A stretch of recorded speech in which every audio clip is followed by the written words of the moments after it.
I like that Honduran cigar, the spirits rise. Smoke curling like ancestors whispering in the skies. Dr. Sebi in my left ear saying heal from inside. This ain't no new land, we the ones they try to deny. Before Columbus ever dreamed the ship could steer, we was building mounds, doing rituals with no fear. From Yucatan to Galveston, New Orleans near. That's the triangle of soul, boy, the map been clear. Second lines ain't parades, that's ancestral rights. Tambourines and feathers under full moonlight. We ain't immigrants now, we the original might. Built pyramids and bone flutes before Rome took flight. Topcatz said it loud, stop begging for permission. Our culture ain't missing, it's just deep in tradition. We ain't African cause they told us we remember the mission. The land speaks Creole, soul food and intuition, yo. We been here through the blood and the drum, through the elders, the chants and the kiss of the sun. Smoke rise from the leaf, yeah, we talk to the sky. In the ancestors' rhythm, we never die. We been here, oh yeah, we been here. Way before they wrote their lives, we still live. This our home, not a place we disappear. Jaheim singing true through the pain and the tears. Granny sat me down, roll something slow. Said when you puff, give thanks, let the cosmos know. I inhale the jungle, exhale the flow. Spitting stories that the textbook still scared to show. Cigar lit like a torch from ancient rites. Aromas like prayers to the Orishas at night. New Orleans ain't a tourist tale, it's black divine. Where the jazz horns been time and the spirits align. Forget Columbus, we was dancing in stars. Trading turquoise, dripping culture in bars. Drums talking codes, spirits moving cars. Look close, the past ain't gone, it's just behind these stars. From Congo Square to Trammy porches, we built this land, no need for endorsements. The Mardi Gras beads ain't just for decor. That's soul armor, homie, we was gods before war. We been here through the blood and the drum, through the elders, the chants and the kiss of the sun. Smoke rise from the leaf, yeah, we talk to the sky. In the ancestors' rhythm, we never die. We been here, oh yeah, we been here. Way before they wrote their lives, we still live. This our home, not a place we disappear. Jaheim singing true through the pain and the tears. Through the blood and the drum, through the elders, the chants and the kiss of the sun. Smoke rise from the leaf, yeah, we talk to the sky. In the ancestors' rhythm, we never die. We been here, oh yeah, we been here. Way before they wrote their lives, we still live. This our home, not a place we disappear. Jaheim singing true through the pain and the tears. We been here, oh yeah, we been here. Way before they wrote their lives, we still live. This our home, not a place we disappear. Jaheim singing true through the pain and the tears.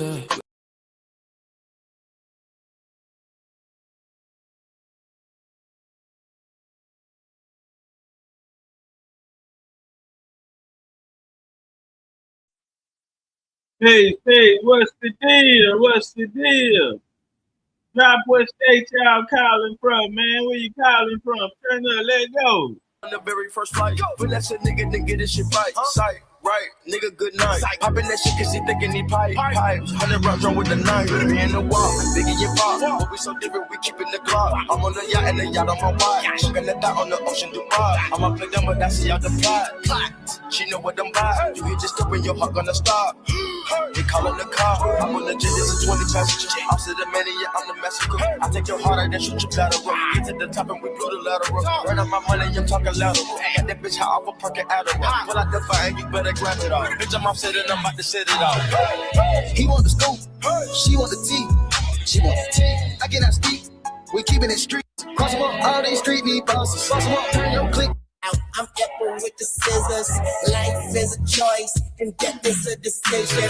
Times have changed, but fuck it, get a new watch. I still got the vision like a line between two dots. Young money's eating, the label getting fatter. And yeah, the tables turn, but I'm still sitting at them. I'm a bad motherfucker, but the good die young. Everybody selling dreams, I'm too cheap to buy one. Yeah, when that cookie crumble, everybody wanna crumble. Shoot that hummingbird down, hummingbird don't hum, yeah. Big money, deep pockets. Money talks, and motherfuckers keep watching. Bunch of bloods, you could call it blood clotting. East side, my Bible blood going, polo draw showing. I don't give a lovely motherfucker ass nigga. going. Yeah. On my depot and you need Man, where all my Damu homies at, man? Y'all know y'all used to turn up when they come on in the club. a bus pass and need a bus your ass now. And with the snakes, no squid. Shit player, keep this shit cool. Just a man, if I love you, I drop you a thing to a time and a place. What's up, BCU? Who you doing with it? Okay, then.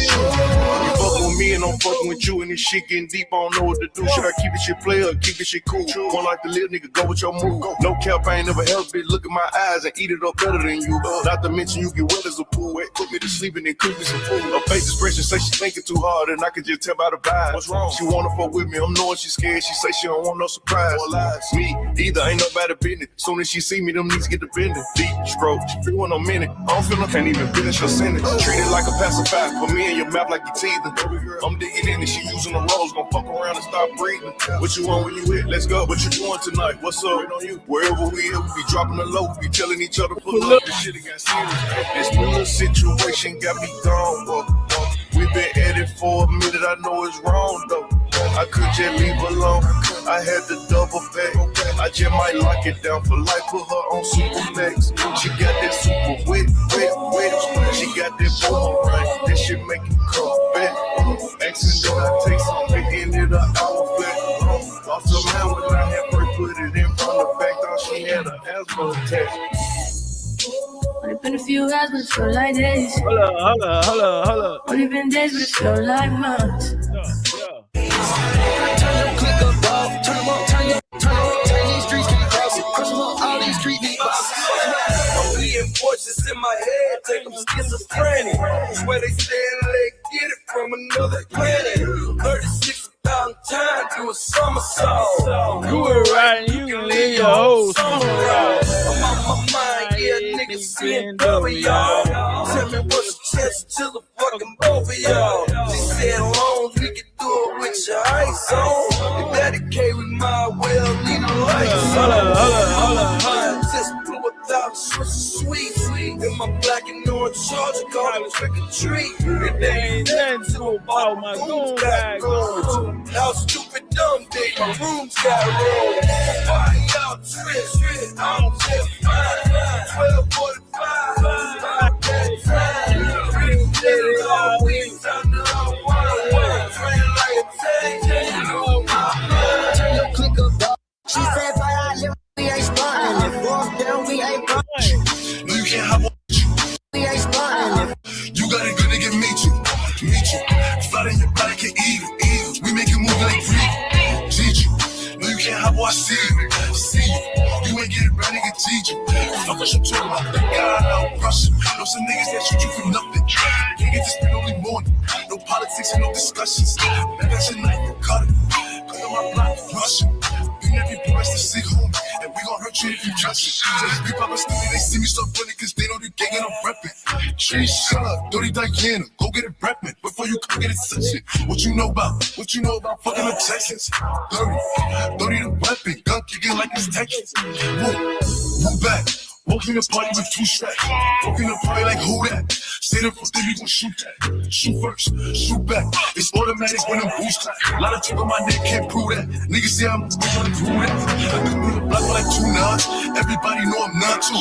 Cut to his head if he die, whoa. If you don't like me, I don't like you. Whoa. I'm 823 and I'm certified. Know that I'm cool like that bird fly. I fuck with some movies and Maybachs. I fuck with some rollers and paybacks. Small, Fito, get you just like Fritos. Pick up your shells and Gila. No, we don't fuck with them people. On the block with each other, with just me and Chopper. We chillin' with killers and scamming niggas. We know the goals of the H to the K to the rock. Ain't really G's out to slimming, nigga. It's a vibe, don't you lie. Your pussy dripping, gushing, dripping down. All right, that's enough. We ain't gonna turn it up. But it is a vibe. Twinkle Toes in the building. What up, though? Twinkle Toes in the building. Hold on, man. I know I ain't tripping. I know I ain't tripping.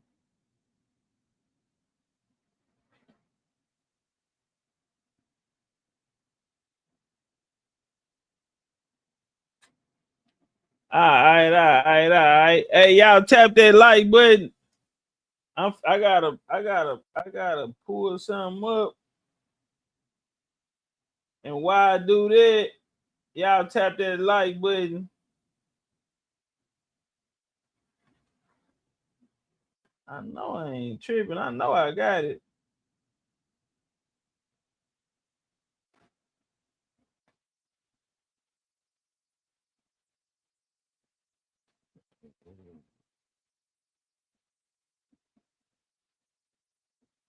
Okay. I was finna say, I know I ain't tripping. All right, man. Y'all ready to dance? Hey, get some good energy in the building, man. Get some flames in the building. Drop where you from, where you at, let go. Already gave you the time and the place, so don't be shy. What? Just come be the man I need. Tell me you got something to give. I want it.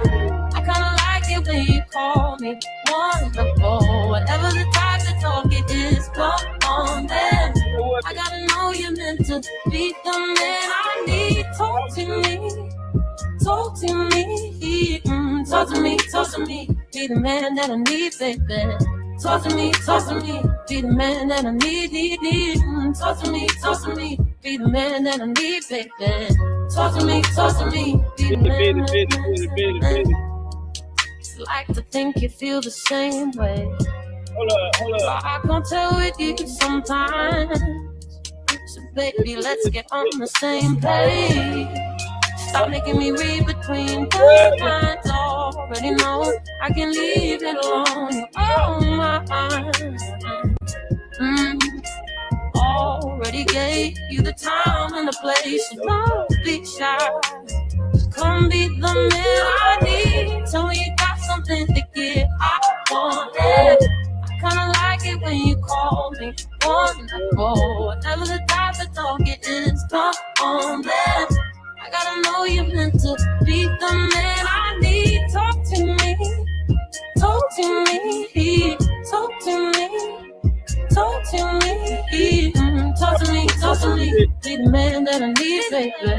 Talk to me, be the man that I need. Talk to me, be the man that I need, baby. Talk to me, be the man.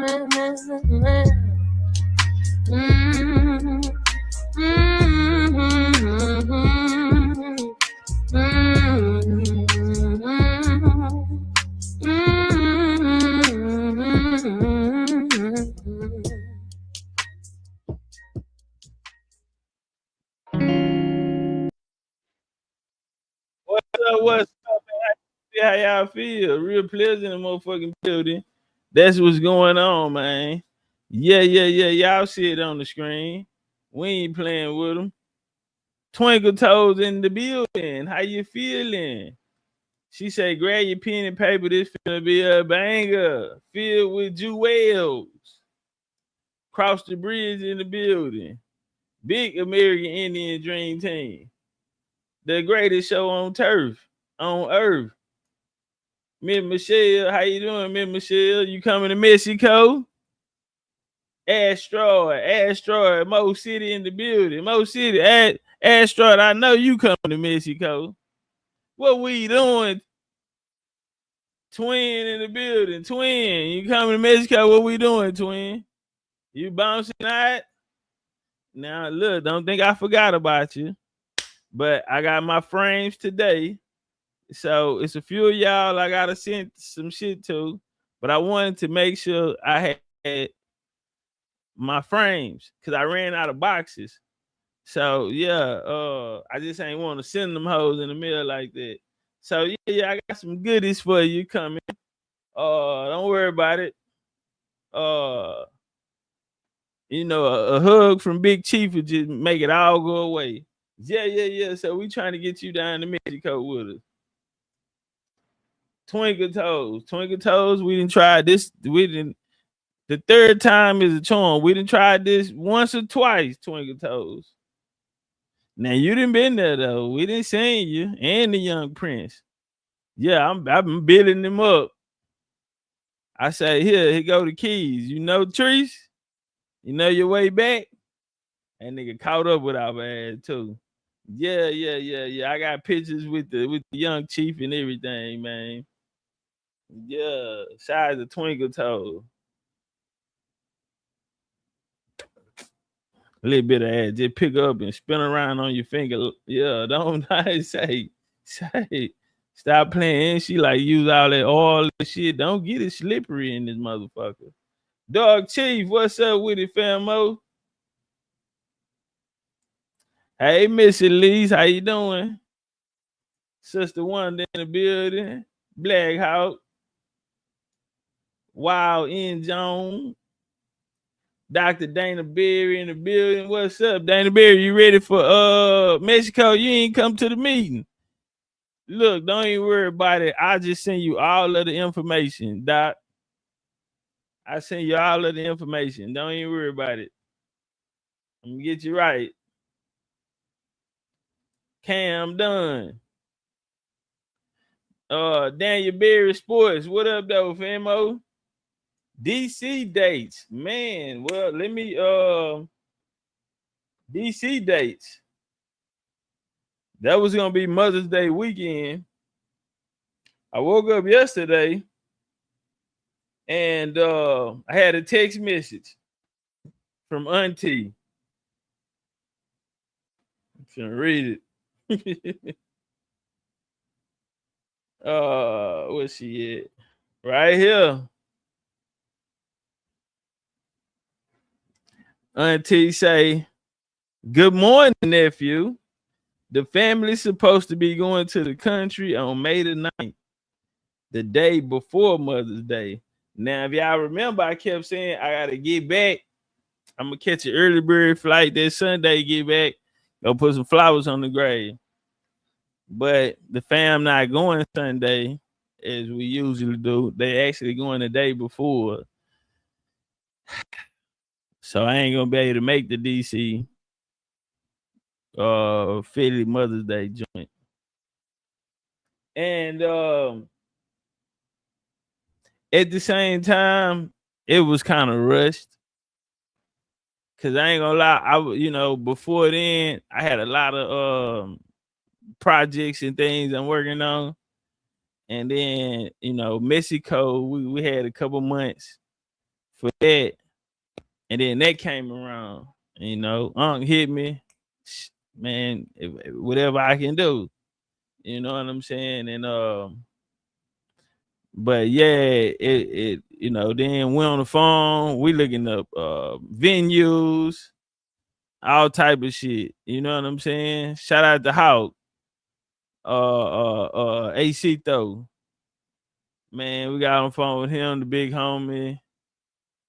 Talk to Water, you feel me, a few of the guys, and we were just trying to see how we can put it together. But it'll be a rush job. So, and then it's Mother's Day, like we're not gonna be able to get too many, you know what I'm saying? Because Mother's Day, like any other holiday, like 4th of July or some shit, Martin Luther King Day or something, you know what I'm saying? But Mother's Day, I don't think we would have got the full, Mother's Day. If it was Father's Day, oh shit, we would have probably had 500 people out there. Don't nobody give a damn about us on Father's Day. We could be the best father in the world. Yeah, nigga, we getting a pair of socks and some undershirts. Yeah, y'all wrong or some bitch. Send a nigga Dior bags and yeah, man. Motherfucker Louis Vuitton never for purses with the sound of the match and shit. Yeah. If it been Father's Day, they would have had a line around the corner. But it's Mother's Day, that one that's gonna be hard to pull off. So yeah. And then with our burial site, we own our land. Our land been in our family since 1837. And so that's our cemetery. We have 3 historical markers on 3 different cemeteries because we had 3 different plantations in Texas. So that's why I gotta go get buried at. So they have to open the gate. So it's a gate there. You go, then you gotta drive down this long dirt road. everything kind of looked different because, and then it was YT people out there waving and shit. First, they looking like who are these niggas? And my family, man, I come from a family, a lot of us truckers, and we country boys. My little cousin, them in their 20s, all them niggas got dualies. Everybody got dualies. Everybody got dualies, big trucks. So they trying to figure out who these people is. White folk waving and I remember they weren't always there. But yeah, we went back there and so our family that's down there, they have to open the gate. It ain't no jumping it because I remember one time, you know, I was in my feelings and shit. I got on the highway and I'm trying to go see mama, trying to climb the gate. Can't climb it. And not because you know, like barbed wire or nothing, but it's so old that, you know what I'm saying, you put enough weight on that motherfucker, that side might come down. So somebody got to be down there to open the gate, man. So it's gonna be, that's the date that we was gonna do the meet and greet. My game is this, man. The ancestors don't make no mistakes. And being that it's Mother's Day and we wouldn't have got the full capacity, you know what I'm saying? I think, you know, the time. But this is what I will say. The support, the reaction,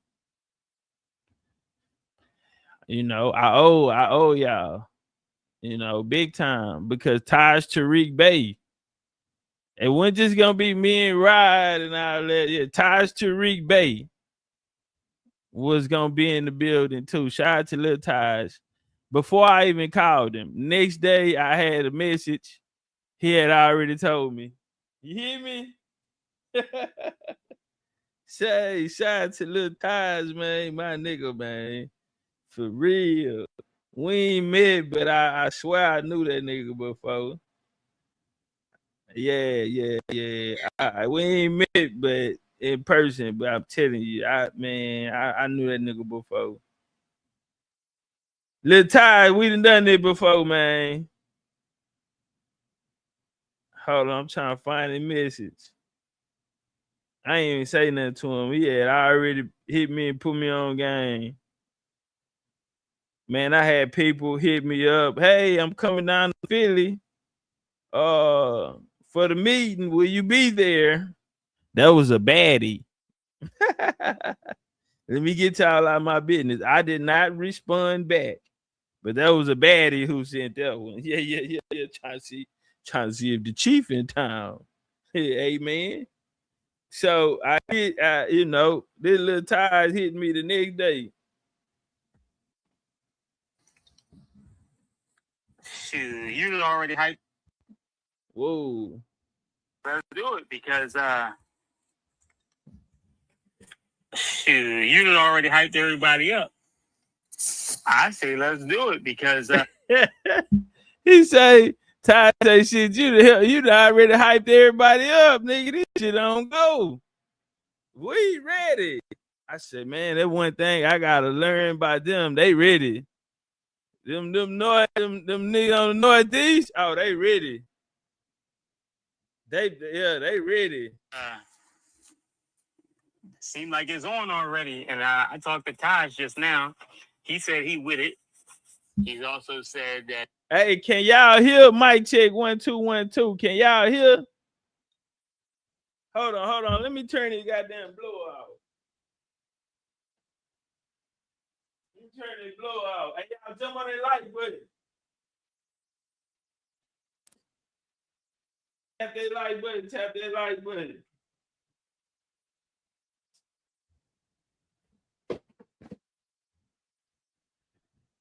Okay, they said audio good. All right, bet. I'm tell y'all, bro. Yeah. I ain't even had to ask him. He had already made the call. He had already hollered at Big Time. Shoot, you already hyped everybody up. I say let's do it because seemed like it's on already. And I talked to Taj just now. He said he with it. He's also said that he's happy to have somebody like you doing what you're doing. He wishes there was more people like you. And I know Rod want to meet him. He'd love to meet you on Rod. And I think you should do it, man. Man, shout out to my bro, man. I ain't had to tell him, bro. He just, soon as he heard it was going down, boom, he hollered at the old man. And everybody know Big Taj Tariq Bay, the man, the myth, the legend. Yeah, shout out to C. Freeman Hill, nigga. Shout out to Noble Drew Ali, nigga. I lived in the day of Taj Tariq Bay.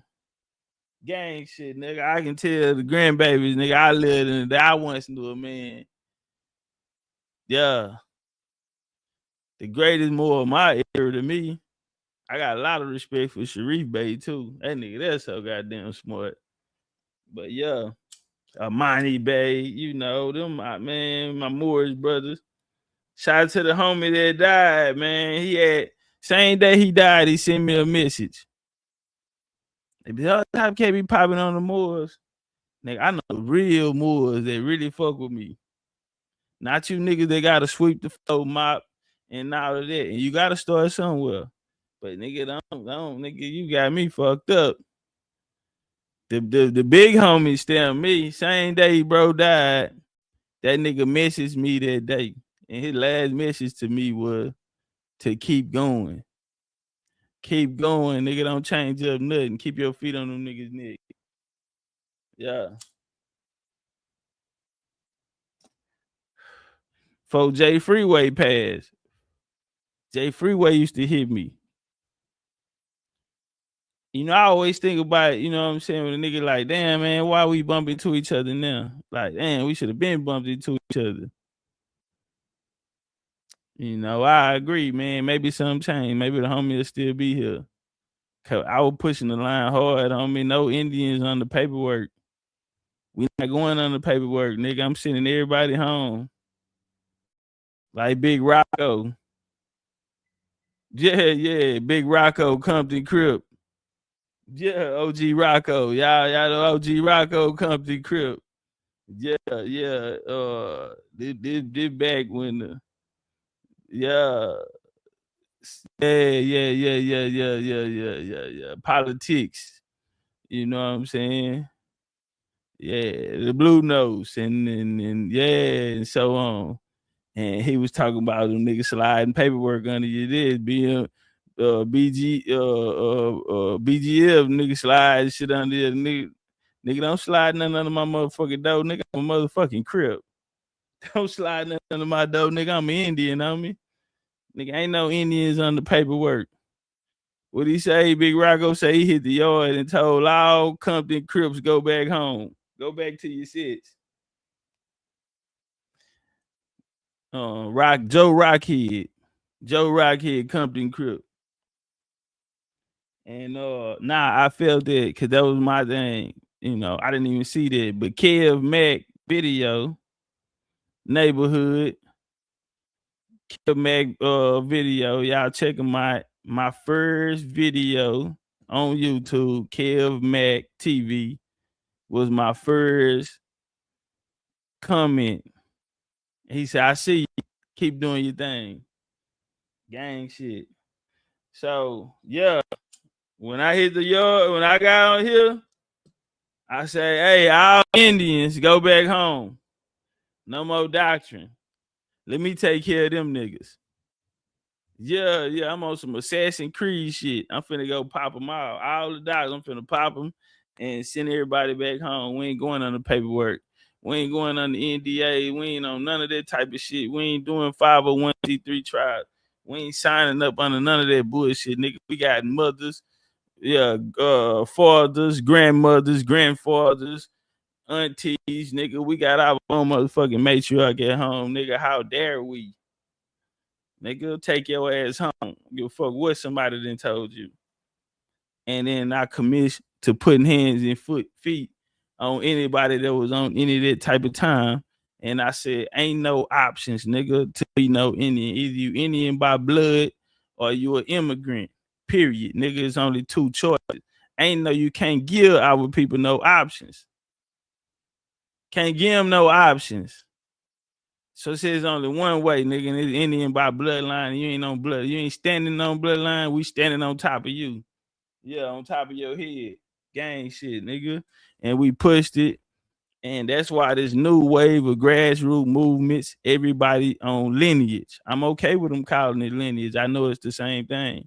They're lineage groups, which means they're going off their bloodline. They're going off records, what they can find. And if they're having a hard time, I just tell them to feast their eyes on the screen to see what I mean. Like I said, I've been working on projects in the background, and they're one of them right here. They're one of them projects right here. Y'all can get y'all autograph copy for me. I put it up during the show. Yeah. I wanted to manifest it though. New York Times bestseller. A powerful journey. Yeah, I just threw it out there. This is my game. Since everybody want to play the genealogy game, it's crazy to me when people, talk so much genealogy, and we still don't know what a lot of these niggas, who they belong to. We don't know what tribe they come from, what people we don't know none of that. These niggas selling genealogy, talking about they can do your genealogy and all that, man, shut up. You niggas using it for the wrong reasons. And this is the spiritual system. Not even understanding. It's a spiritual system. That's why niggas ain't got no. They not keeping it up. Niggas threw away their Bibles because somebody, one of these niggas told them on the internet. They threw their Bibles away. They ain't jotting down no information in them. They not recycling, and they not keeping up with them picture books. After grandma dying, the house gets sold, y'all split up. Yeah, who knows what them picture books at?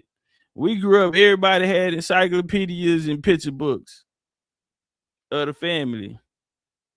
Grandma would say, everybody obituary, homie. Why? Because this is a spiritual system. What do they do when they set up their altar? They'll put around their favorite thing. Shout out to my mama. She wasn't a drinker, but they Budweiser. If she do drink, she don't drink a Budweiser. We country folk. Country folk, they drink beer. Shit, they make it. They make beer. You hear me? Shit, white light, whatever you want. Yeah, they stir it up. But different little things like that, they would put, that remind them, or let's say their favorite food or something like that. You know what I mean? Things like that. But my goal on this wasn't necessarily to teach you how to do genealogy. Before I get there, which will give you a lot of great give you a setup and a blueprint to walk it down. I just feel like first people need to understand the value and the importance and how imperative it is to understand exactly what genealogy means. It's not to find an ancestor with whatever fits your doctrine you behind or whatever, you feel me? Not to find an ancestor with an Indian, check by their name, and now everybody else in the family who you couldn't find with an Indian stamp or whatever stamp line you pushing, now they've become least important because you got this one, because you want to go source up with some nigga, argue with some niggas on the internet. That's not how it works. And that's why people run into brick walls. Most people now are not getting past the 1800s. But, us coming up, we all in 1400s and 1200s and 11s. And nigga, I can show you my people them coming in through the Norman invasion. Yes, they were French. I have never denied I had French ancestry in me. My people them come out of Louisiana, gang. I go back to the 1700s. My people that was in Canada. I had grandma in Canada. You feel me? French shit, nigga. But now, this is what we doing. And hold on, let me read the back. Let me read the back of that. Yeah, but it said powerful journey of proud legacy of timeless truth. Our history, our legacy, our future. Uncover the strength, heritage, and untold stories of Black American families and Indian heritage. Now, I ain't gonna lie, it took me a lot to put that black on there. But I say, Chief, this ain't about you. This ain't about you. You feel me? Black Americans, the miseducation of Black Americans. Again, the audience is to people who know they have Indian heritage and those who have heard it but haven't understood it. And for those Black Americans, especially like them FBAs, because shout out to ZZ, I saw her and Afro Elite in the ZZ Pop and let them know, nigga, we got Indian heritage over here, nigga, Blackfoot Cherokee. I'm like, go Z, turn up Z. Turn up ZZ. Cause when I asked your ass you Cherokee about 7 years ago, you cussed me out. Boy, I just want to give you a big old hug now. And you look at her, oh man, she's straight. You straight Indian. Yeah, you can't get that phenotype nowhere. All right, we're gonna start, but let me read the back of the book. Y'all want y'all shit now you can order them on on Amazon, or you can get an autographed copy. We got paperback and we also have hardcover. So when you go on Amazon, make sure you look down because the paperback is only $20. So make sure you look down and pay attention to that. All right, let me get this out the way so we can push up. All right, the back of the book reads, discover your family story through records, migration, and heritage. Roots and Legacy presents a rigorous, multi-layered framework for reconstructing lineage around fragmented historical records in the United States. Moving beyond traditional genealogy, this work established lineage as a dynamic system shaped by land, law, movement, and institutional documents. Through the introduction of what I call a 5-layer trace method, the book integrates identity, geography, archival records, land tenure, and legal status into a unified analytical model, drawing on federal archives, treaty law, census system, military records, and migration corridors. It demonstrates how lineage persists across periods of displacement, very important, administrative restructuring, and legal transformation. That means if you lived in a state that was outside the union, and then it came into statehood, or borderlines became statehoods, borderlines were drew, and now you live in a whole different jurisdiction and it's called something else. All of these things, you know, if you want to understand genealogy, you're gonna have to understand these things. You know, shout out to Brother Truth, but you know, I think the brother, I hope without being hard on him, I am gonna reach out to him and, you know, try to get a book to him. You know, but it's designed for advanced researchers, historians, and genealogists. This work transforms genealogy from a descriptive practice into a structured, evidence-based discipline. All right? No guessing games. No playing with it. What does this book do, Chief? It demonstrates how lineage persists across periods of displacement, administrative restructuring, and legal transformation. It is designed for advanced researchers, historians, genealogists. This work transforms genealogy. It transforms genealogy, lineage, or whatever people, have in their head from a descriptive practice into a structured, evidence-based discipline. Why is it evidence-based? Because we're only focusing on something that's going to give us 100% results. Listen, homie, one thing you can't get back in this life is time. And a lot, and that's underdepreciated a lot. So if we're going to put our time and energy in something, we must see results. We must see results. And so I'm guaranteeing results. So it provides both theoretically foundations and applied methodologies for reconstructing, continuing where records are incomplete, contradictory, and dispersed. Okay. And it also has the saying on there, genealogy is the highest form of spirituality because it allows you to worship that in which you come from. That is which is within instead of that is which is without of you. A tree with no roots bears no fruit. So like the book of Genesis says, let be fruitful and multiply. Gang shit. Okay, hold on. The family in here turning up. What happened? They in here turning up. Wow, N. Jones, Virginia Indian. Just cutie pie. She say, grab the book today. See, okay, bet. See, you should have got you a autographed copy, though. Yeah. You should have got you an autographed copy. So for y'all that want an autographed copy, let me know. We been here for a show. Sag Nasty in the building.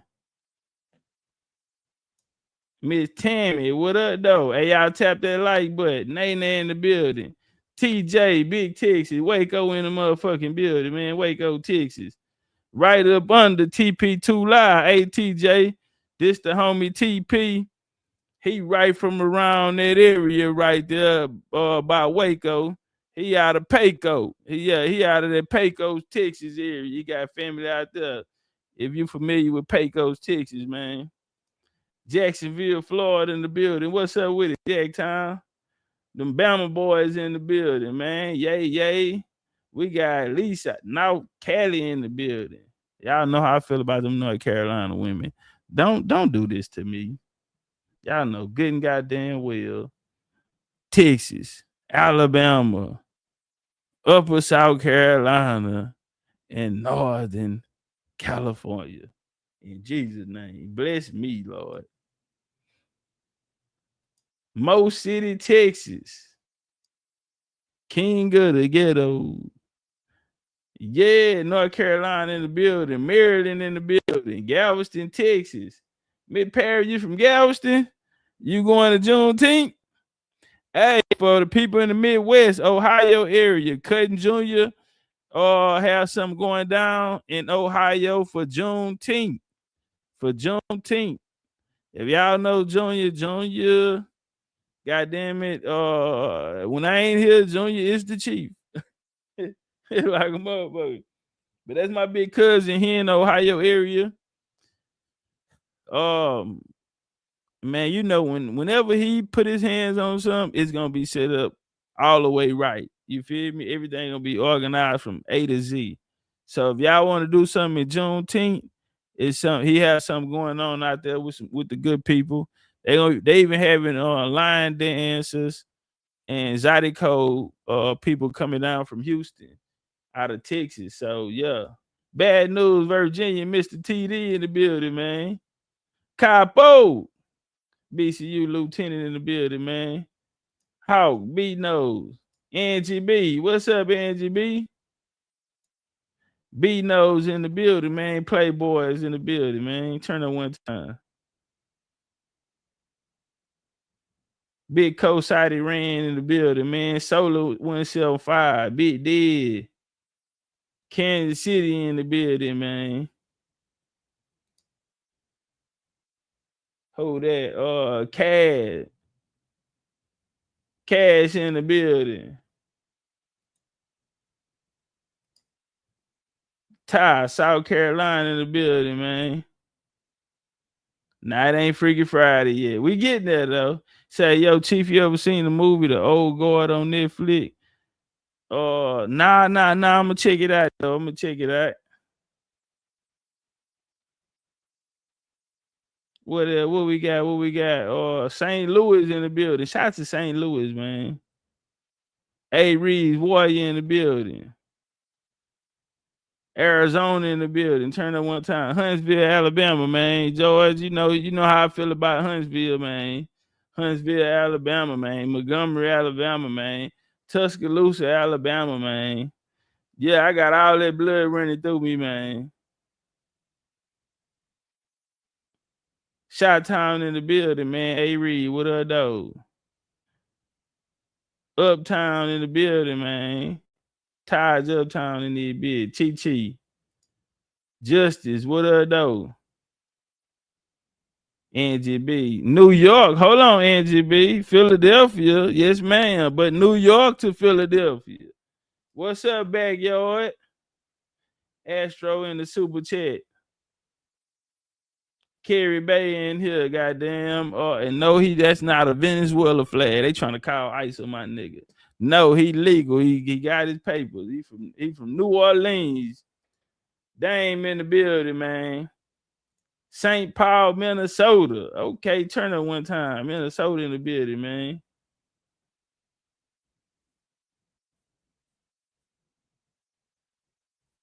TP2 Live, man. Y'all go tap in with historical and digital site, man. Shout out City B, man. City B doing a good job.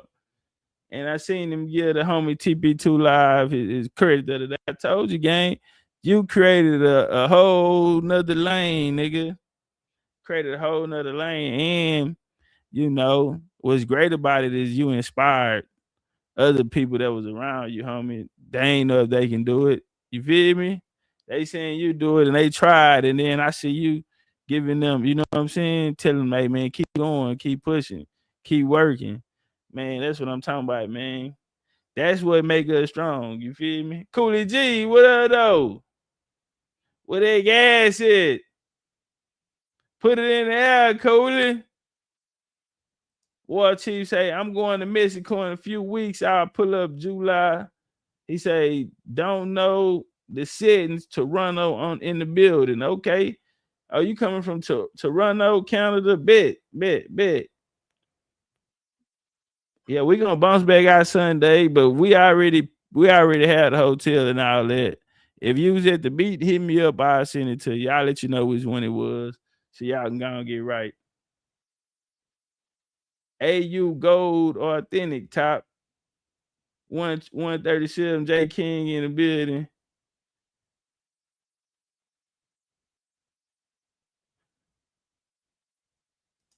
Sister Wanda dropped the 50 ball. She said, did I miss the itinerary for Mother's Day? Nah, Miss Black Swan, I ain't gonna be able to make it because my family, they're not going to the cemetery on Mother's Day. They're gonna go that Saturday. And I don't run shit in the family. Cause yeah, all the ladies, all my aunties and all that, my grandma's sisters, and you know, we don't run shit. I just gotta be there, you know, pick up shit, clean shit, and whatever they point to what I need to be done. Yeah, so yeah, I gotta go lay some flowers on the ground on my mama, man. You know, she been gone 20 years. So I gotta go see my baby.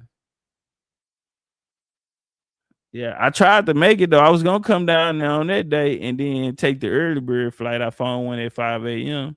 that would have got me here by 8, and then I drive 3 hours to the country. But yeah, that ain't gonna happen. Country's queen. Okay, let's get in the bill, y'all. We just been in that whole thug in. Hold on, we got other people showing love too. Missy Lane Murdoch. Elaine Murdoch, UK, London, BCU London. Y'all know, yeah, we got BCU in London.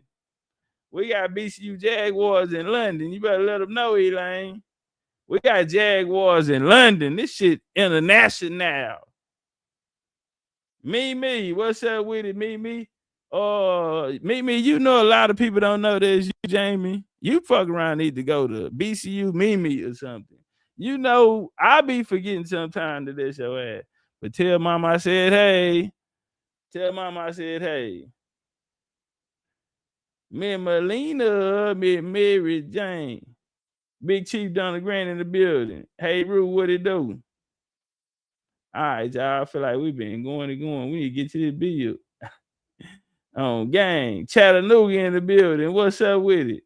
Tennessee, turn up one time. Medicine Queen, South Carolina. Where my hug at? Yeah, Sun Kids Melanin. What up, though? Underground say all day is done. Genealogy done. And going back to the 1700s. Yeah, shit. Nigga, you ain't out the 1800s and you been around the game. That's what I'm saying. People be saying we're the most documented people in the world. We are. But BCU have more people with documentation than any other community out here. BCU do. And we the babies. We the youngest one. Hey, have y'all peeped that? No knock to nobody, but goddamn it, I want to give the gang they points. Don't nobody have more documentation than BCU. Can't nobody go further in their genealogy. I ain't talking about one person.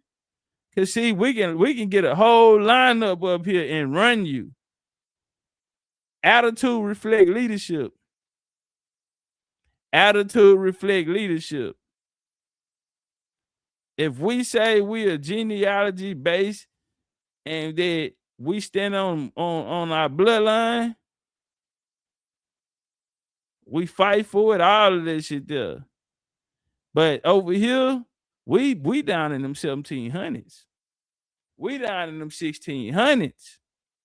Niggas ain't getting past 1870. Niggas still in the late 1800s, early 1900s. We really pressing lines around this hoe.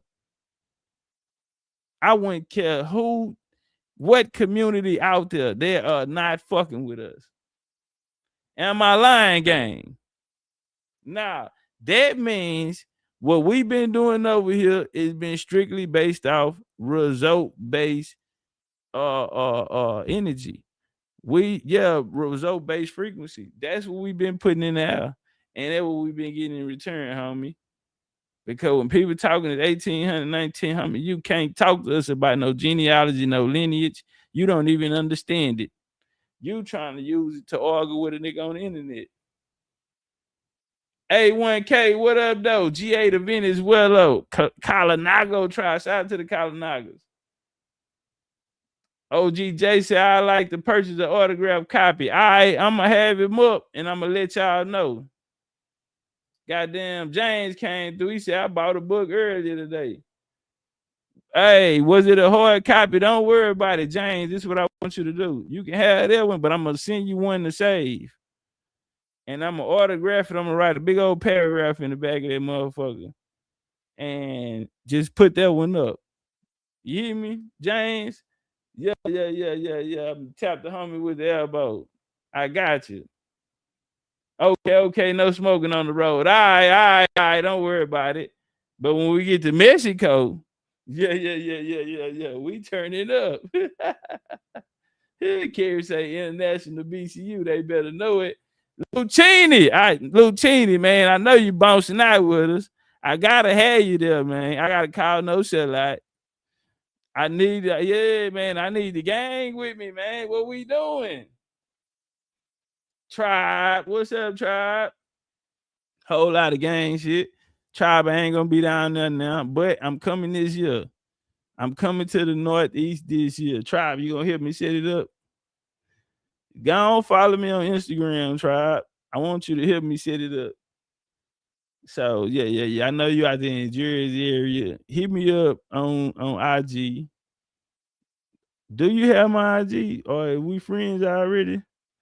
Tap in with me because I want to get you up there. I want to I want you to help me put a play together. Come up there. Raleigh, North Carolina. All right, we've been going on. You said 100, but you ain't answered my goddamn question though. Give a damn about how cute you is. That shit don't mean nothing, Tiana. Are we following each other? You friends with me? If not, send follow me so I can follow you back so we can get that set up there. And we're gonna have some fun. This time we can get BCU and everybody out there because Mother's Day, I think a lot of people are mothers and they gonna be at home. I ain't gonna lie to you. Gang shit. And I'm gonna send you some merch and shit, a whole BCU box, tribe. You hear me? I got you. I'm gonna take care of you.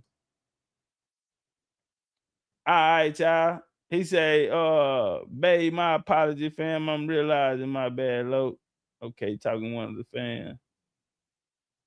All right, y'all. So, all right, that's the book. Not only that book, but we had a children book too. So I think today I got it finished. This one right here, I think the whole what you call them gonna done over too. So I got it out the landscape and format into a goddamn me the format that I want, a portrait, so it could be long ways. So y'all get that for the babies, and we're gonna give away at least 5.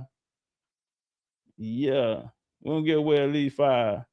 All right, let's bounce over here real quick, and then we're gonna get into the show. But right here, tap in. Hey, ladies, go get them Jaguars. Hey, y'all seen the hats? Y'all seen the hats? These are in stock. Shout out to Mary Jane. Shout out to the homie Dame. They bought theirs out top. I woke up, I said, damn, them niggas already got them. But yeah, see, I would turn my camera on and show y'all. Y'all know those Bass Pro fishing hats? A lot of people wear the Bass Pro. I'm going to show y'all the difference in the quality. This quality is killing that shit. From the button on the top, the stitching, the cotton that's in here, the firmness, how it's stitched, all the way down to the mesh, all the way to the back where it snap it. It's not fucking with us. Yeah, I paid a lot of money for them goddamn hats. High. That's why I ain't had no hats all these years. But now we finna turn up, man. We finna get the whole shop running. All right, now we got that out the way. Let's get to some information.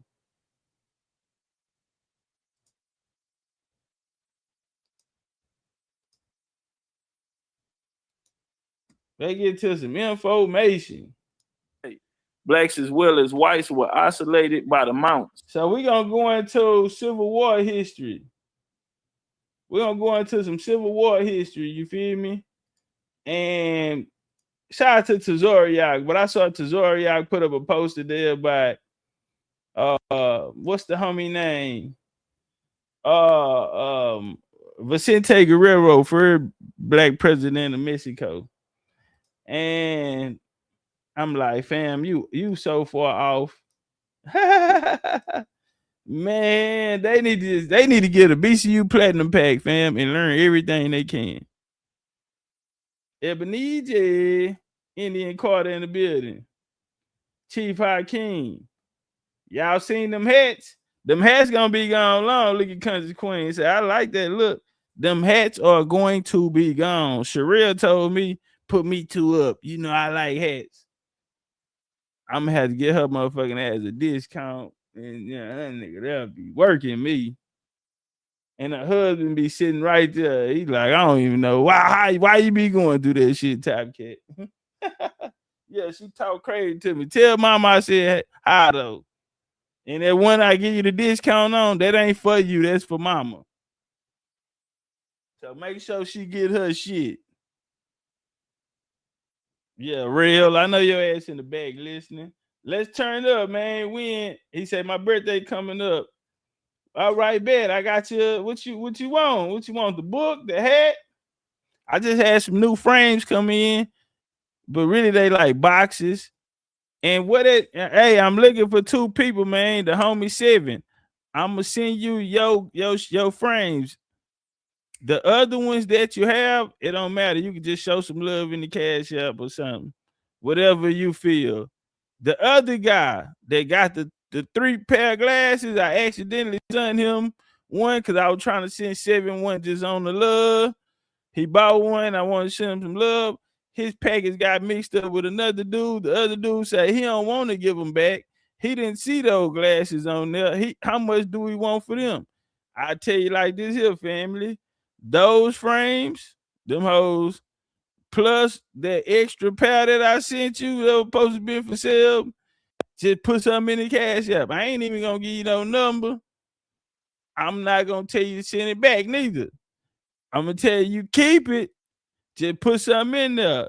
Now, if we equate it, it's about $250, nigga, that your ass got over there, nigga, plus what your ass was looking for. So this what we gonna do. You ain't gotta send it back, but put some love in the Cash App, whatever on your heart. Look out, yeah, look out. And I gotta get my boy shades. Yeah, that nigga ran off. Where do I get the book? Where do I find it? We'll have it up before the show over with. I'm finna do it right now. Blood was one of the most popular methods used to usurp the natural land rights of an Eastern Indian people. Okay, so they'll show up, nigga, and tell you, all right, nigga, you got Negro blood, you can't be considered a Indian, right?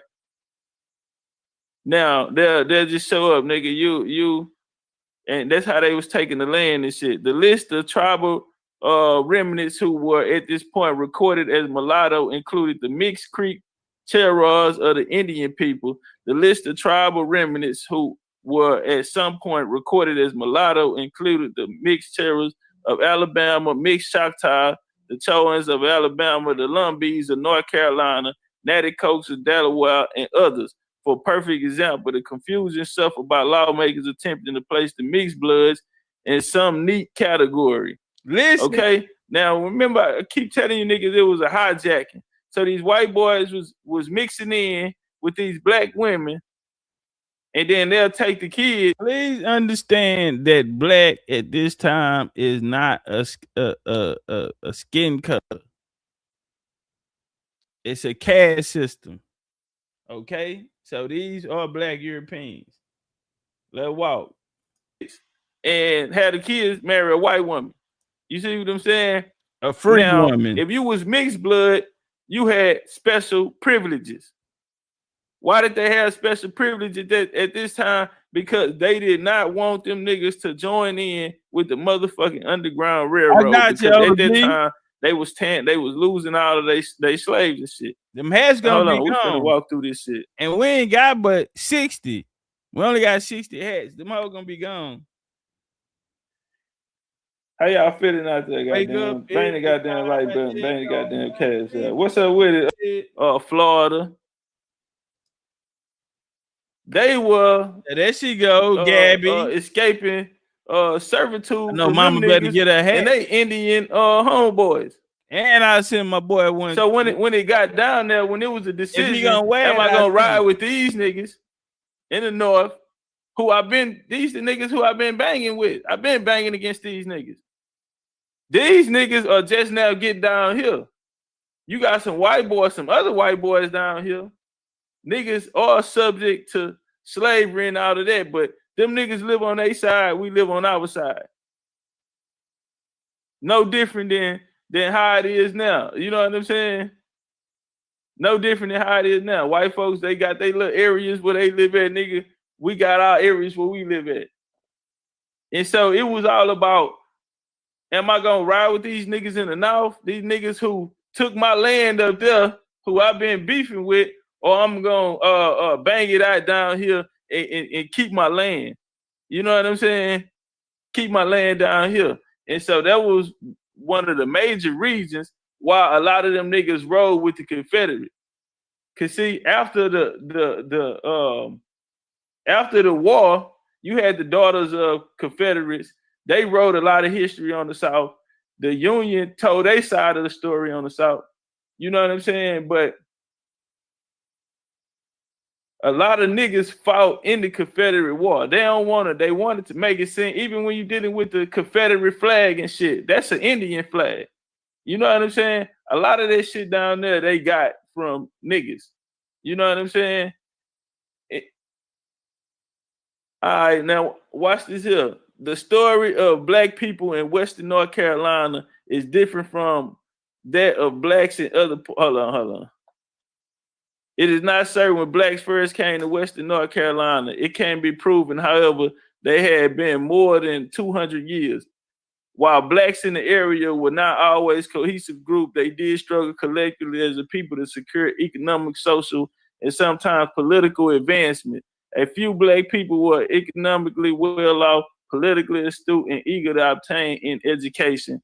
Other blacks were not as fortunate. The story of black people in Western North Carolina is different from that of blacks in other parts of the state. Blacks as well as whites were isolated by the mountains, valleys, forests, inaccessible roads. Blacks in Western North Carolina were and different from blacks in other parts of North Carolina and the South. Most whites in the area did not own slaves. Since there were no large plantations or farms, there were no need for large numbers of slaves to work the field. The average slave owner had only between 5 slaves. Since farming was the main occupations of whites, most owned small farms and their families worked in the fields alongside their slaves. In many instances, slaves were little more than unpaid servants.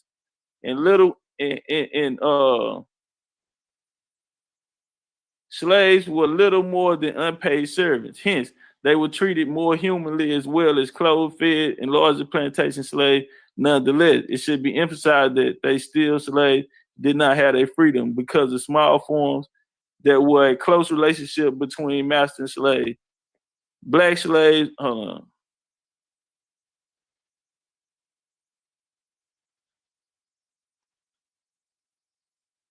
Hey, y'all tap that like button.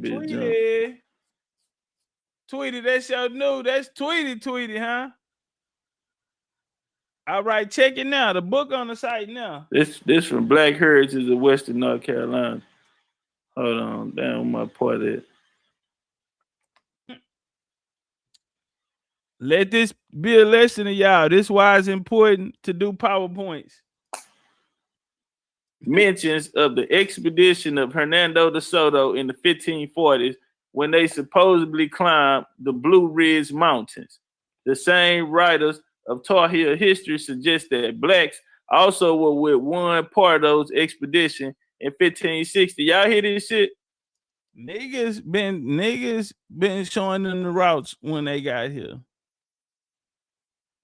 It's not clear when blacks were first present in Western North Carolina. Really? Then they come right back, say some writers mention history of the expedition of Hernando de Soto because he was a nigga too. Bro, I am writing a fire book right now. I'm telling you, I'm finna go crazy. I'm gonna do a lecture, but I'm writing a book, but I'm putting a lecture together too. Yeah, they took him over the Blue Ridge Mountains.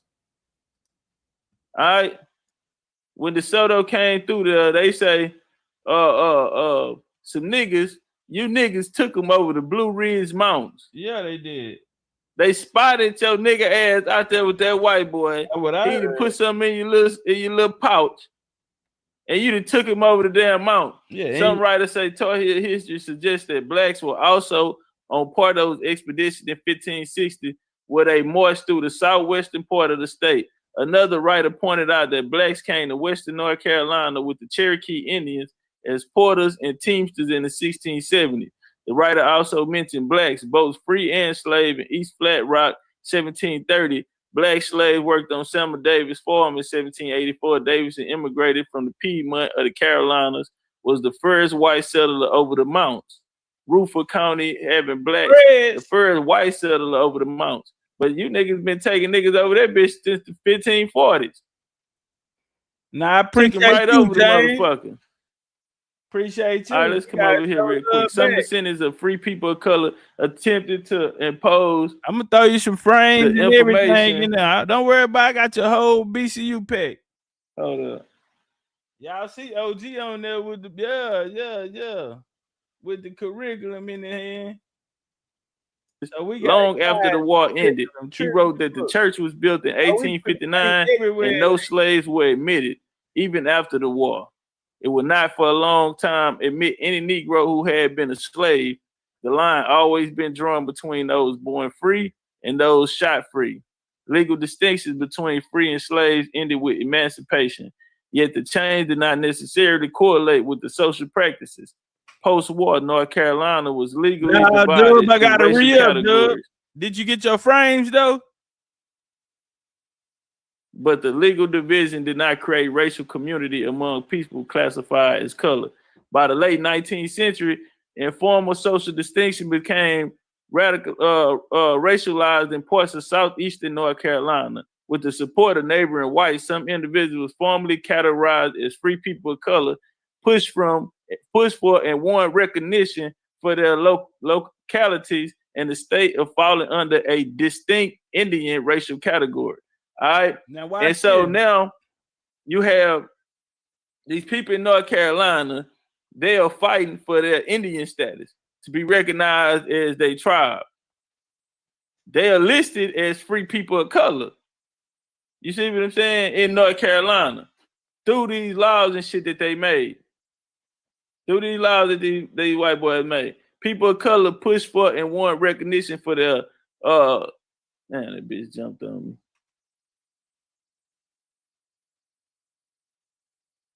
Hey, why was it? Hey, this is 2020 lecture, man. Most particularly public schools. This move from colored to Indian was most notable in Robeson County, where hundreds of families long classified as colored, mulatto, or Negro took on a new official designation. Robeson County, North Carolina, where y'all at, man? Pop it. Because you know what happened to y'all? You had the Croatan Indian racial category, that 85. But you also had this move from colored to Indians was most notable in Robeson County. We got some Robeson County Indians out there, where hundreds of families long classified as color, mulatto, or Negro took on a new designation. The family of hue provided glimpse in a larger phenomenon in the 1860 census. The numerator classified Hugh, his wife Liza, and all their children as mulatto. Let's show how they playing on us. Family of Hugh Oxidine provides a glimpse into a larger phenomenon in the 1860 census.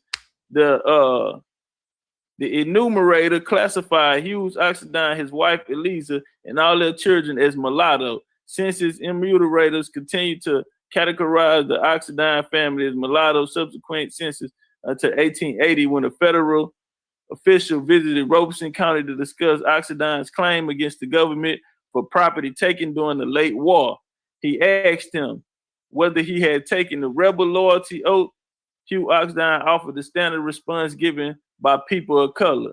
That oath was not taken in this county by colored people. The statement suggests that Oxidine understood himself to be colored.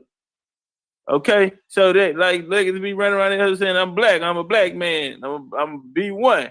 Yeah. And then the nigga turn around and say, you know, but I'm an Indian. You know what I'm saying? I identify as a colored.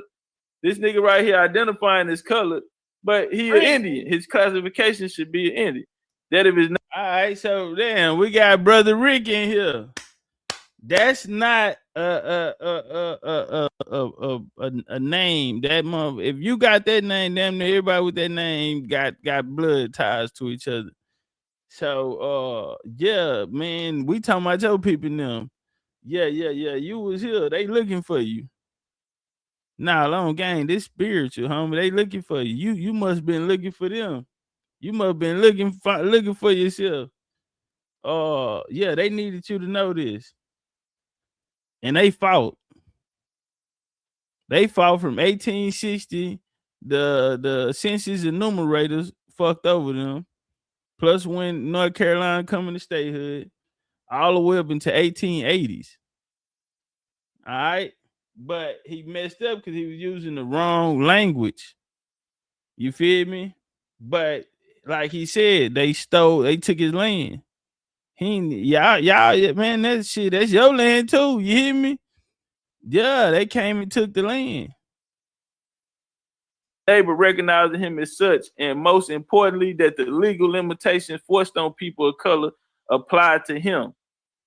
The legal limitations forced on people of color applied to him. Oxidant's acknowledgement that he was a colored person, however, does not say anything about his heritage other than the people in his community believe that Oxidant had some non-European ancestry. Indeed, by 1900, Oxidant racial categorization had changed.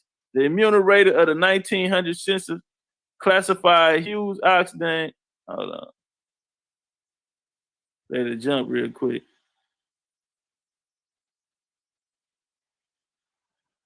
Classified Hugh Oxidant and his family as Indian. And upon Oxidant's death, the local registrar also categorized him as a Indian. Okay. The classification of Native Americans, mulattoes. Hey, y'all seen that shit? They know where around that. What's up with it? Brothers UK. Shout out to Brother UK, man. Man, he said, I know my one's family, no matter one's trade in the early 19th century. And they took the 1835 state constitution intent to deprive free people of color of their citizenship.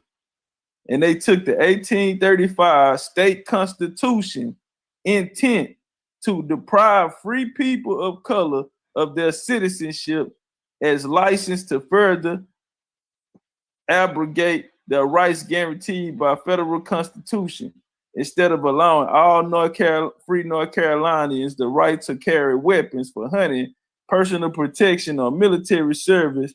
State law made it for free people of color to carry weapons only by a local court special permit. Indians and free blacks experienced additional restrictions, such as apprenticeship laws designed to break up their families and laws that outlawed marriage to whites.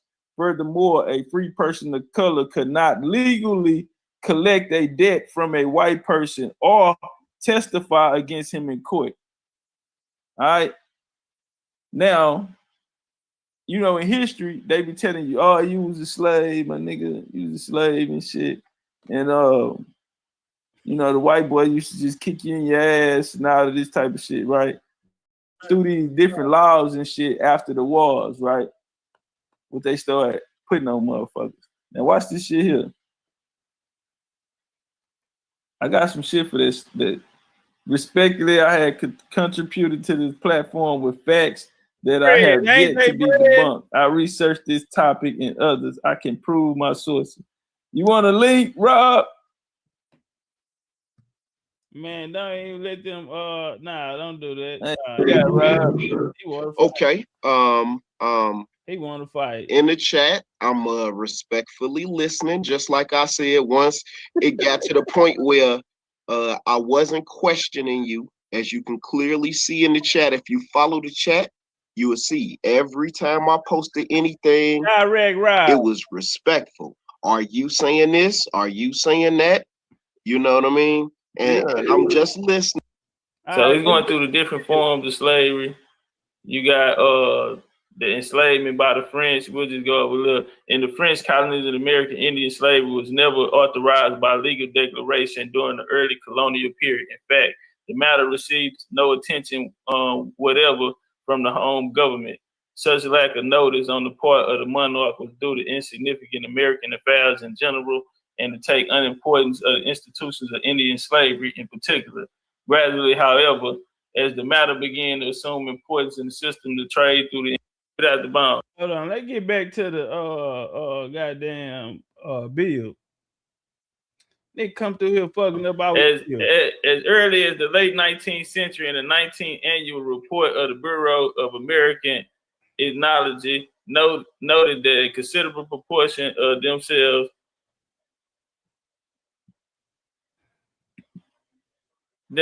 and with the Indians on the island of the mainland of Brazil. By the time most of them reached North America, the mingling of Negroes and Indians, of course, occurred first in the West Indies. It is significant that Montego recognized that many of the slaves coming out directly from Africa, Montego recognized that many of the slaves coming not directly from Africa, but from the Caribbean. Huh? What else, Chief? Might have had American ancestry. Oh, okay. Why don't niggas be coming up here to get embarrassed? Fam, bro, you run up here, what Martin told you the other day, dropping them Fifth Ward bees on you. Say, bro, what we doing? This 2020, I show you what y'all want to go back. This 5-6 years ago, pick a nigga up and body slam on his collarbone. You thugging, homie. This ain't that. This ain't that. Y'all heard what he said, huh? They recognize that many of the slaves are coming not from Africa, but from the Caribbean. And they might have American ancestry. Oh, okay. Hog in his pen, then arrived with the sheriff to claim the Indian family had stolen the farmer's property. Check it out. Hold on. That many of the slaves coming not directly from Africa, but from the Caribbean, might have had American ancestry. Thus, it may not be seen, not always, that much mixture between different varieties of Negroes in the island, but also complete mixing with indigenous Indians and sometimes with Indians who were not indigenous to these islands. All right, they talking about the people that most of the slaves that came back to America, got sent to America from the Caribbean, came back, might have already had American ancestors. They had already, these was niggas who came from the Indian slave trade. And they were sending them niggas back over there. You know what I'm saying? And some of them was coming back. So when you seeing Negroes and it's starting in the West Indies, well, it's telling you who the Negroes are. Even if they make a difference, we're seeing them make a difference between Negroes and Indians. Come on, man, wake up. I've been stepping on these niggas head and on their neck like a motherfucker. All right, now watch this shit here. Let's go over here. This is a report of Joint Select Committee and inquired to the conditions of the affairs in the late insurrection states testimony of Giles Leach. All right, Giles Leach was I think he was a governor. Report of the junction. All right, we got some Dred Scott history in here too. So shout out to you. They brought that up. Committee inquired. Yeah, Adley Hoop. Yeah. Hold on, let me come over here. So it was this case right here. For example, Big Tom Lockhart was a former landowner in the War of 1812. He was a veteran. His father, Major Lockhart, had harbored the Revolutionary Roads mentioned in chapter 2. Big Tom sold 200 acres or more of his land at various times in the 1840s and 1850s to satisfy the taxes, which may have amounted to less than $2 per year. I'm gonna tell you, homie, they was fucking over these niggas so cold, right? Watch this here. A local white farmer would tie a mule to an Indian neighbor tree. Listen to this shit. A local white farmer would tie a mule to an Indian neighbor tree or put a cow in his pasture or a hog in his pen, then arrive with the sheriff to claim the Indian family had stolen the farmer's property. Did y'all just hear that shit? Did y'all just hear this shit? This how they was getting down on niggas. Niggas talking about how they lost their land and all this type of shit. This how they was getting down on niggas, all right? Motherfucker then. Nigga then came in that bitch. Hey, y'all, let's get the lights up. Nigga then came to that motherfucker. Nigga that put a pig in your shit, nigga. That tied his motherfucking mule up to your shit, nigga. Now watch what happened. Knowing that they could not testify against the former in court, okay? Because back then, nigga, see, they tell you slaves couldn't. That's the language that they use. They tell you that slaves couldn't, they tell you that slaves couldn't own property, slaves couldn't testify in court against a white man. Slaves couldn't be in debt to a white man. That's what they tell you. They ain't telling you who it is, though. It's the fucking Indian, nigga. It's the fucking Indians. Yeah. Indians also experience more of whatever the fuck method of land loss, what they call tied mule thefts. A local white farmer would tie a mule to an Indian neighbor tree or put a cow in his pasture or a hog pen in his pen, then arrive with the sheriff to claim Indian family had stolen the property. Knowing they could not testify against the former in court, Indians often tried to avoid having charges pressed. So what they'll do, they reportedly would settle the matter by giving their labor to the farmer or giving up a portion of their land as payment. All right? Come on, now watch this shit here, nigga. This court shit, nigga. Watch this here. We finna go over here real quick. Hey, but did y'all just hear that shit? That's how them hoes get down on niggas back then, nigga. Hey, true hurt. I see. Shout out to you. Got my bro Dane up there. Man, you got to go get some of them BCU books too. Go get some of them BCU books too, man. We got about 8 of them. You hear me? We got about 8 of them. Add to the collection. Yeah, shout out to the home. Shout out to my bro Dame. I see you up there. You ripping hard. Man, go to BCU. And yeah, we got like 8 books. I see you a reader. You want a whole American Indian library by us, for us. Yeah, man. Go tap in with some of them BCU books too. What's up with it? Renzo Duckworth in the building.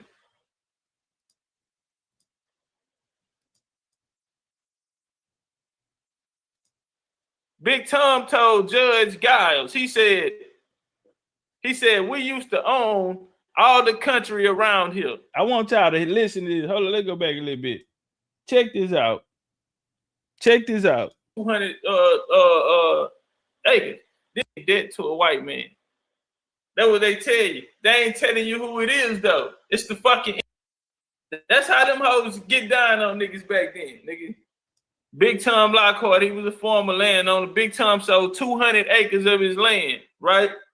In 1840s and the 50s, nigga, to satisfy taxes, which amounted to less than $2 per year. All right, this nigga had to give up 200 acres.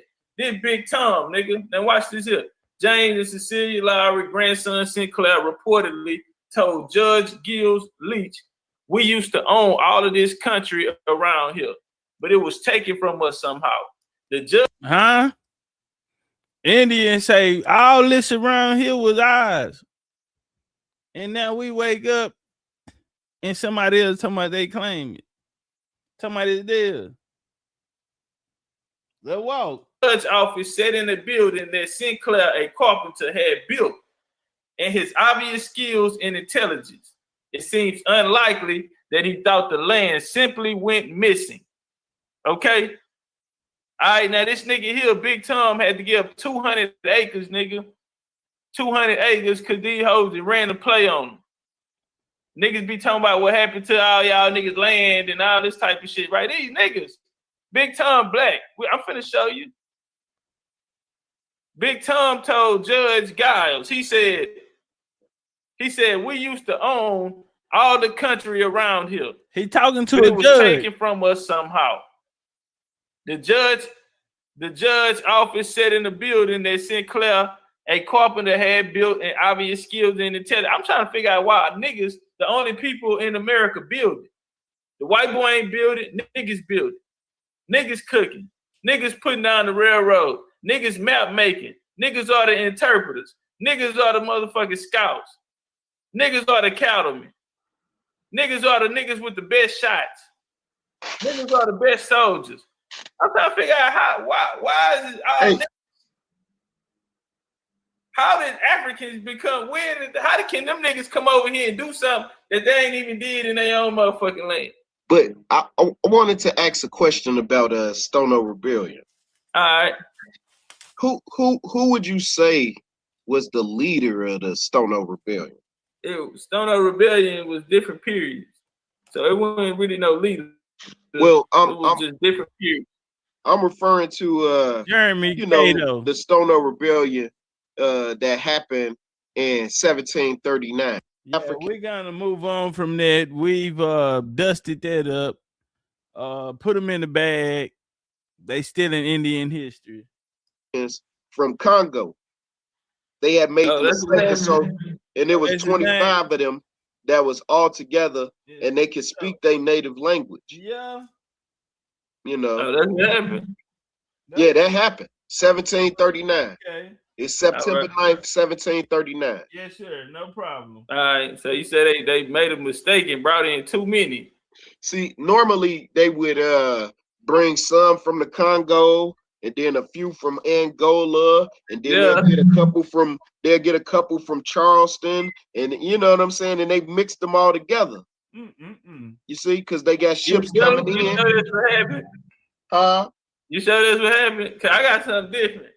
I'm just, like I said, I have not studied from 1711 up until 1739. Because I'm thinking when you refer to the Stono Rebellion up until you had fully explained it, brother, you know what I'm saying? I'm thinking that the Stono Rebellion was just one incident, not a prolonged period of time. You gotta go to South Carolina history. We in the Carolinas right now. We doing Carolina history right now as we speak. Yes, sir. I'm listening. I'm feeling. All right, so these people just got their land took. 200 acres of his people in them land. They told them we used to own this whole country around here, but it was taken somehow. The judge's office sat in the building that Sinclair Carpenter built, obvious, skilled, intelligent. It seems unlikely that he thought the land simply went missing. All right. As Leach implies, instead, he probably knew exactly how the Lumbee land had disappeared over the generation. Restricting the rights of free people of color became a way to ensure white supremacy and to protect slavery. For Lumbees, the decade-long process of the Trail of Tears, but unlike Indians who were forced to leave their homes so democracy and freedom for white men could expand, the Lumbee stayed, as with other tribes in the Southeast that experienced this trauma. Lumbee salvation came in the form of family ties and religion. Salvation was found, worshiping, singing, and faith. Each generation marginalized, disrupted their efforts. All right, now we're gonna come over here. U.S. Congress report the Joint Select Committee inquire into the condition of affairs in the late insurrection states government printing office, Washington. All right. And so we're gonna come down here to text. Giles Leach, sworn and examined. All right, so Giles Leach, he been sworn in and examined. The chairman, Mr. Poole, witnessed the cause the instance of minority of the committee, blah, such and such and such. So we're gonna come down here. The first question, where do you reside? I reside in Lumberton, Robeson County, North Carolina. Question, how long have you resided there? I'm a native of Robeson. I was born about 21 miles from the county seat where I now live. I lived at the Lombard since 1851. What public position, if you have, held in North Carolina? Listen, y'all. Remember, this is a legal matter. These people done lost all their land. They owned all of this. These niggas done ran all kind of plays, and now the Lumbee are all YT people and just got federal recognized. Ain't none of that. Yeah, straight destiny swap. BCU new in the building. Hey, BCU new. I'm sending you all the information I know. Oh, you was there, but I send you the information. We pretty much know where we gonna stay. I'm gonna let you know which one. And yeah. He answered, I was elected county registrar in 1853. In 1856, I was elected member of the House of Commons to the state's legislature. as I was elected state senator in 1862, 1864, and 65 for 3 terms. I believe I held some positions in relations to public instruction. I think I was on a committee to examine teachers from about 1857 to 58 to the close of the war. All right. You mean teachers of our free schools? Yes, sir. I do not recollect that I have held any public position. All right, so we're going to come down here. The county of Robeson had about 500 white voting population before the close of the war.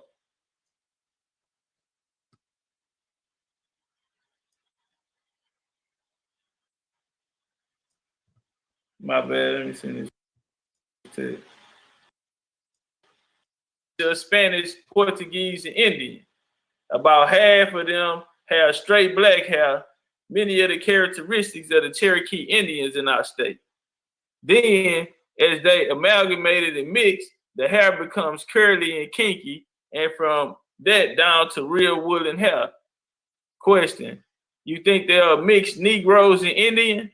Answer: I think they are mixed Portuguese, Spaniard, and Indian. I mean, the class a Spaniard and the Portuguese is one class, as the Indian is another class. I do not think that in class population there's much Negro blood at all.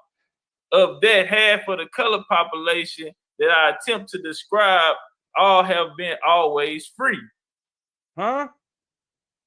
I was always been free. Differentiating. So that's where you get your melunging. You know, that's we're in melunging territory. The Iberian Peninsula did come over. That's why he say we gonna group the Spanish and the Spanish and the Portuguese together. But I don't believe that they were the same as the Indians, and but they ended up with all of the Indians' land. Let walk born among them. And I reckon that how they perfectly well, they are thrifty, slavery, thievius, indolent population. They're called mulattoes. That is the name that they are known by. As country, whatever the fuck, from Negroes. There's a family of them by the name of Lowry that seems to have had Indian characteristics that perhaps any of the rest population. I have not been able to learn the origin of their family. But the Revolutionary War, they were wealthy and they owned slaves during the Revolutionary War. They were known as to their country as robbers. They were neither wing nor particular. They were rob, plunder, and murder either side. Answer: if I reflect the Lowry family during the Revolutionary War. But yeah, he told the motherfuckers he ain't know what to call them. He said they wasn't Negroes. The motherfuckers always been there, always been free. Revolutionary War, them niggas was wealthy. You know what I'm saying? All right, what you was saying, Rob? What else you got for us? I really wasn't saying anything else. It ain't nothing else to say, is it? No, I don't think nothing else to say. No. What else is it you gotta say? I don't think I got nothing else to say after that. Yeah, I think I'm gonna sit this one out. You said too much shit. I ain't never raid on the federal arsenal at Harps Ferry, Virginia. Brown stormed the arsenal intending to distribute its arms to local slaves. They attacked Brown and hoped it would spark a congregation to keep the sweep across the South, destroying slavery root and branch. But the event unfolded somewhat less dramatic. Certainly was a messianic Brown had intended. All right, so this nigga here that came out there and tried to arm these slaves out here, them niggas ain't want to get down, right? All right, so they end up hanging him. Now, we're going to come down here. Britain noted that considerable majority of Indians were indifferent to fate of slavery. Yet a significant minority, the 13% who were enslaved and the 10% who owned them, nearly 1/4 of the entire population. All right. Now, right here, they speaking about the dude Brown. That Brown failed to burn down the South Great plantations because he's talking about he gonna go burn down all the plantations and all that shit, arm all the slaves and all of that shit. He was on some gangster shit, right? He just didn't have enough motherfuckers to ride. Niggas don't be having no heart. You know what I'm saying? Real though. Just like it's real niggas and fake niggas today. That's how it was back then too. You know what I'm saying? Though Brown failed to burn down the South plantation, he did galvanize the emotion of Northerners and Southerners. White planters condemned Brown and listened to him horror. Northern luminaries such as Emerson and Dora, who sang his praise by contrast. All right, and so some niggas was fucking with it, some wouldn't. But this shit here started sparking a lot of interest, and it raised conversation. After the nigga dead, you know, like they say, you're nobody until somebody kill your motherfucking ass. And so after he was dead, niggas got to talk about, you know what, that nigga was on some real shit though. You know what I'm saying? You know how niggas be. You know what I'm saying? Britt noted that considerably majority of Indians were indifferent to fate of slavery, yet a significant minority, the 13% who were enslaved and the 10% who owned them. So Indians owning Indians, right? That's what we've been saying the whole motherfucking time. Nearly 1/4 of the entire population were deeply interested in the future of the institution. Moreover, because slave owners controlled the Creek government, the business of the nation was the business of slavery. In 1865, compilation of 148 Creek laws shows. So these niggas came, they finna drop some new laws. This is 65, a compilation of laws. They gonna try to say that they been wrote them, but them hoes full of shit. Now, why are we going through this right here? Because we gotta walk this shit down, right? Where is this coming from? Because all of that land that they took, they just took it from niggas. All of it, this is when they took it from niggas. So when I keep saying we're gonna go back to the Civil War, homie, this what we gonna find out. A lot of this shit. The 44 of the statute dealt specifically with slavery or blacks. Okay? This when all these racist ass laws with these lower creeks, right? All these racist ass laws about to come with these lower creeks. They still mad that niggas killed their daddy because the whole ass nigga gave the land away. All right. And so now these two little boys, you got Frank and you got Chili. I mean, not Frank. What's this? Daniel. You got Daniel and then you got Chili. They mad because these niggas killed their daddy. But hold on, we're gonna walk this shit down. The statutes dealt specifically with slavery or blacks. 2 of these laws were passed by the government in May 1859, a few months before Wash visited his uncle William. They had serious implications for William's family. Watch this, y'all. They first revoked the citizenship of people of Negro origin.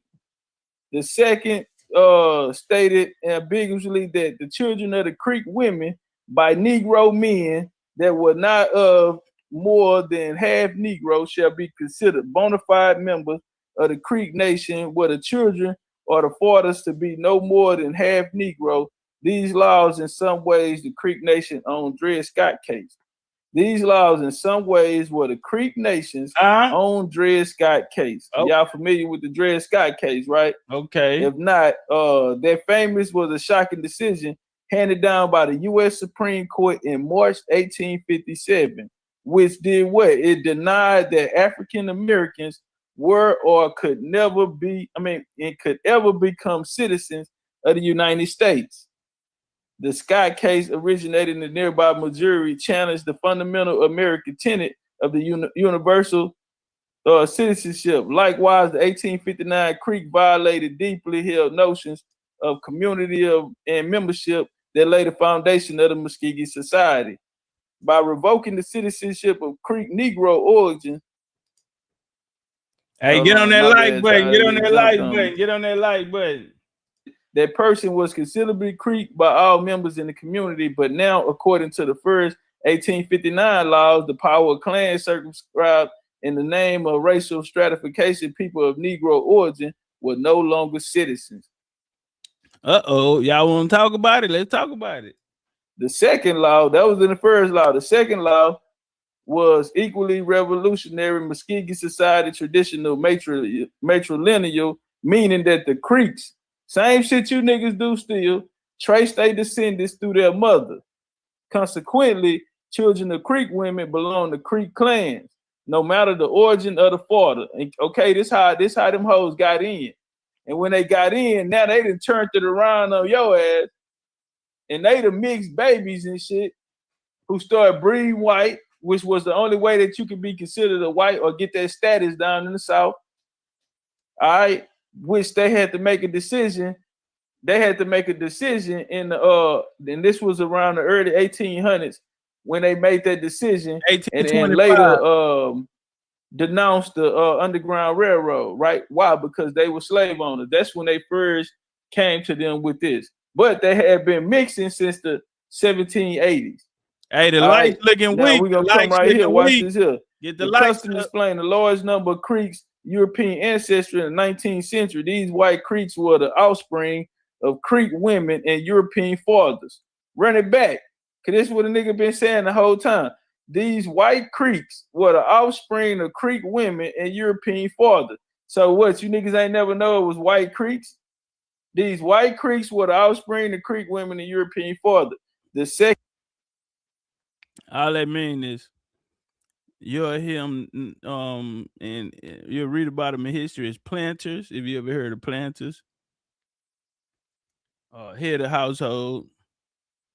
At this time, there's not a white presence there. You have a mixed race presence, but it's not black and white as we see. Mulatto means a European and an Indian. Check. So let's walk. 1859 law violated this tradition by making kinship partially determined by race. Blacks could now become Creeks only when they are the children of Muskegee women and not more than half of a quarter African, depending on how the statute ambiguous wording is understood. After 1859, again with this wording, no different than the 14th Amendment, the birthrights, what they're having a conversation about now. As they're saying, the 13th Amendment, all we got to do is follow the timeline. It's right with the 13th Amendment was like the proclamation. So that only included one people.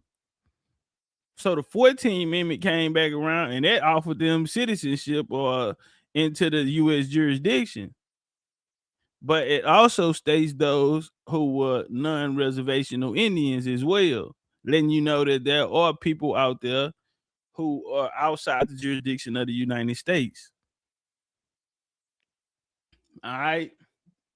Just want to make sure we clear. William and Judah children were legally engineered in the land of their birth. It is unlikely that 1859 laws had direct effect on William and Judah family. Check this shit out. The absence of state bureaucracy and the indifference. I jumped on me. Fred, that nigga say I'm learning. Most Creeks towards slavery made the laws unenforceable. One politician recalled the laws were not printed even down after. Watch this here. One politician recalled that the laws were not printed or even written down until after the Civil War. Okay, so all of this shit here that they did y'all catch that? These laws was written down. They trying to say it happened before. Bitch, you lying. No. In my finesse 250 boy. No. Nah, fam. Yeah, that was written after, and then y'all tried to change the date on it to solidify it. Nah, fam. We own you. Like they said with the birthright citizenship. Just because one court came out and they're talking about this is what they came up with doesn't mean that was the intent, purpose of it. The purpose was for no one but us. Period. And if we was organized, we ain't had so many people bringing these doctrines, these foreign doctrines, and we was organized, it'd be so easy to walk over what's in place right now. But a lot of people on Gullah Gullah Island right now, they don't get Gilligan Island. They gotta catch up. Saying now, you got motherfuckers saying that nigga, that shit ain't come into play until after the Civil War. They ain't write that shit down until after the Civil War. All right, now watch this here, because I keep telling you niggas after the Civil War, nigga, it was damn near over with. Damn near over with for niggas. You know what I'm saying? All right, the decision reflects the conviction of the fields of the wealthiest, most powerful, and best educated men in the nation. Similar convictions and fields were tearing at the social fabric of the United States. Abraham Lincoln, 1860 campaign for the presidency of the prospect of slavery, disled white. Hold on, we finna move on. We finna move on. I just want to give y'all a picture of what they had going on back then. One cynical political operative in New York even coined a new word, okay,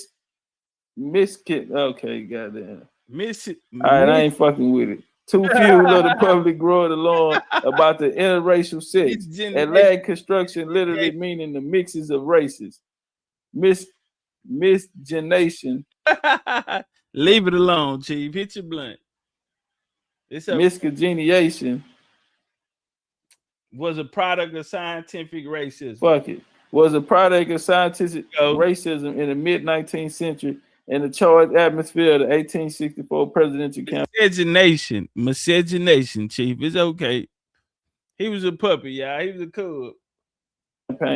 Creeks were blown by the same winds. In August 1860, there reportedly was considerably excitement among Muskegees about a great number of fugitive slaves who had taken refuge in the nation.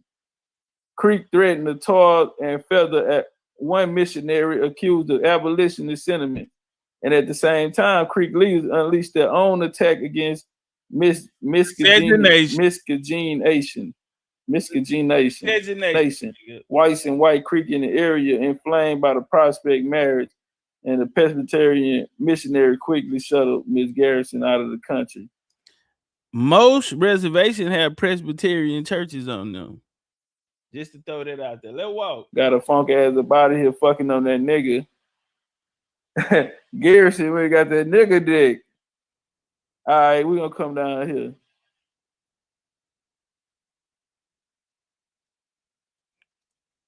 They say it's the Negroes killing.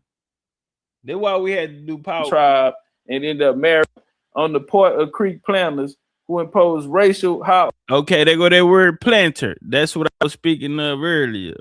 Planter. People who own land, people who can vote, people who were instrumental in their communities and had pool. All right. It's caste system, class systems. Let's walk. They call them planters, or free people, or white people, but they was nigga conflicted. Hierarchy on the nation. All right, so you got these Creek planters, right? These were the Highlanders. Planter society were the aristocrats and all of that type of shit. The people who had been adopted into the tribe and ended up marrying a black woman, and these are the kids and the descendants of them.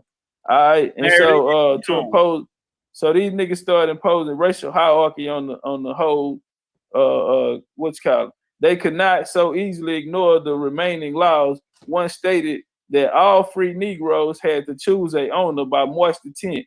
These niggas came out there and said that all of the nigga creeks gotta choose an owner by March the 10th, type of shit. All right, niggas say about nigga, you ain't got but a few days to figure this shit out, nigga.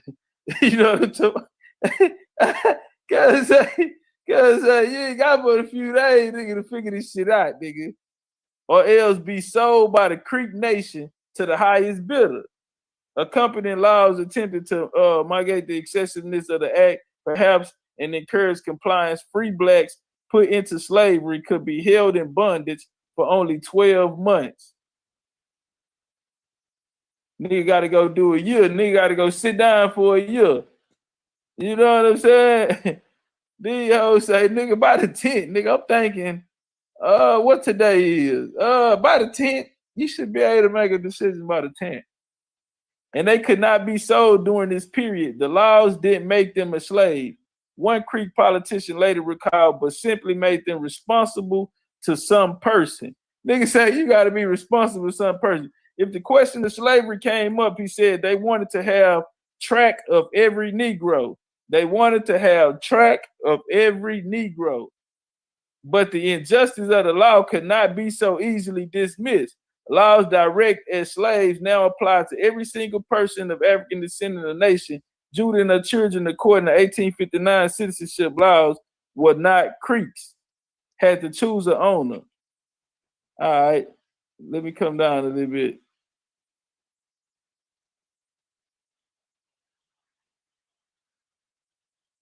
But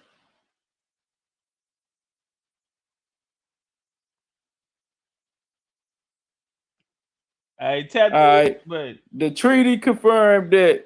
All right, them niggas end up making the. So we got Obethela Hoya and them. These are the allegiances. The meeting concluded a treaty of alliance between the Creek Nation and the Confederacy. The Cherokee joined soon after. When Obethela Hoya returned from the embassy, they were horrified at Kenner's action and that they tried to remove him from office. The Southern fraction proved too powerful. At least 3 of the treaty signatures, no more than X's with the name printed adjacent, were forged. So they're going to forge the names of Creek leaders to say that they were with it, because these are the mixed races making the pact with the Confederate through Albert Pike. Check. Now, Obethela Hoya and 2 other chiefs who were not present at the meeting and who refused to sign. That was the way with many Indians. One Creek noted their names were put to treaties when they were not there. Run it back for the people in the cheap seats.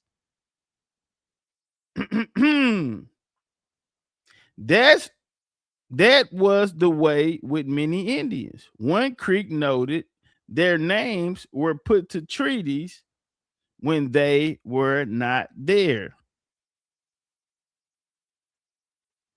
After they returned. Watch this here, nigga. So niggas be talking about why didn't if you niggas was the Indian, then why did y'all sign with the Confederates? Hold on, family. I'm about to show you niggas some shit.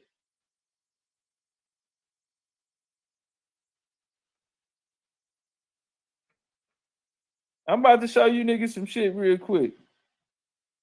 My bad, man. I can't see the chat. Hold on. Let me check on y'all. Shit real quick. Bang the like button, goddamn. Bang the cash. We about to turn up, man. How y'all feeling out there? Appreciate that love, Nicholas. Fun to know.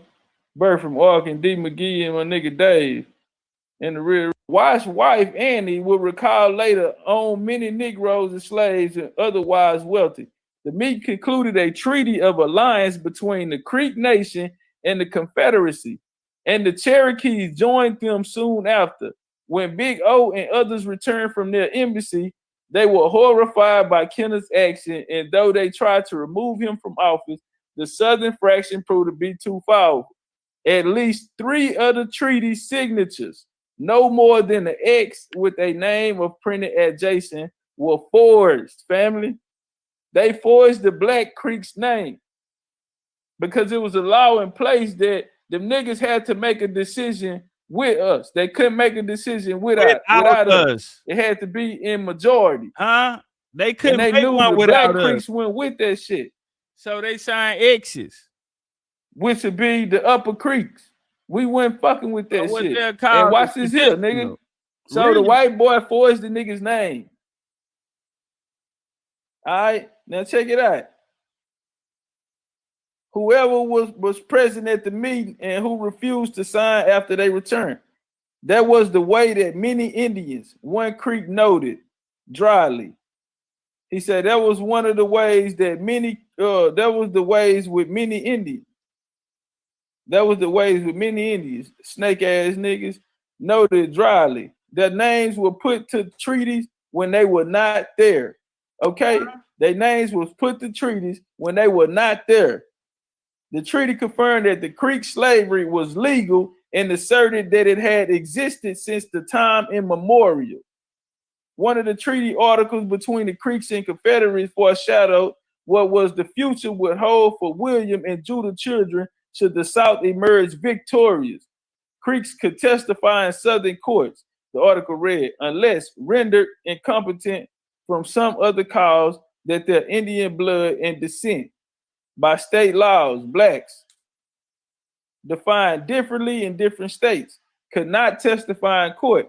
More important than particulars of this legal practice. However, it was general obsession with race and blood during the war. Judah and her children would witness firsthand the deadly consequences of this sudden obsession. The decision in Kenneth and others to ally with the Confederacy came easily as a matter of strategy. It made sense to join the South. The United States had withdrawn its troops from the region, and the neighboring Southern states declined their allegiance to the Confederacy. A Union alliance consequently would have exposed the Creeks to a Confederate attack from both Arkansas and Texas, as well as Choctaw, Chickasaw nations. Why? Because these was all niggas. Moreover, nearly all Creek national investment deposits from land cessions over the years were invested in Southern state bonds. All right. The Creek Declaration of Independence from the United States also gave the nation the opportunity to reappropriate some of sovereignty, goddamn, prerogatives of sovereignty that it had lost over the years of the federal government. An additional considerable led to the Creek alliance with the Confederacy. Most Creek politicians believed deeply in the cause of slavery. All right. In 1937, Jim Tom, a former slave, summarized the situation in Indian Territory at the time of the Civil War. The Indians really didn't want to fight on either side, but their sentiment was that the South, because they came from the South to the country, and from some of them owned slaves. Though Creeks never shared identity as Indians, they were Southerners. And Tom suggested, and over the previous century, that they had come to share many of the South's obsession with slavery and race. G.W. Stidham, who owned Jim Tom's parents, who, case in point, Stidman purchased Tom's parents in New Orleans and brought them to his plantation in Creek Nation. One ex-freedman, J.W. Stevens, recalled, Creek planters spent many thousands of dollars buying slaves in New Orleans slave market. During the war, Stidman would transport his slaves across the border into Texas, where he bought 6,000 acres near present-day Texas, Arkansas. Stidham asserted the commitment to slavery in the South by signing the Creek Treaty with Confederacy and becoming an officer in the Confederate Indian Brigade. William Sepulveda, a wealthy Creek slave owner, expressed a similar devotion by investing $1,000 in gold in the Confederate States. He rose to the rank of lieutenant of the Confederate Army. We put his ass down, so don't worry about it. We about to move on. I'm about to show y'all something else what happened after this. Them Indians struck. All right, so they split and they went their separate ways after these niggas then signed it. The temporary security was shattered by the fate of the Creek refugees headed north, 1861. Appreciate that love of the cash, family. Appreciate that 50 ball. Gilbert Lewis and other black Muskegees joined hundreds of Creeks in mass exodus for Kansas border.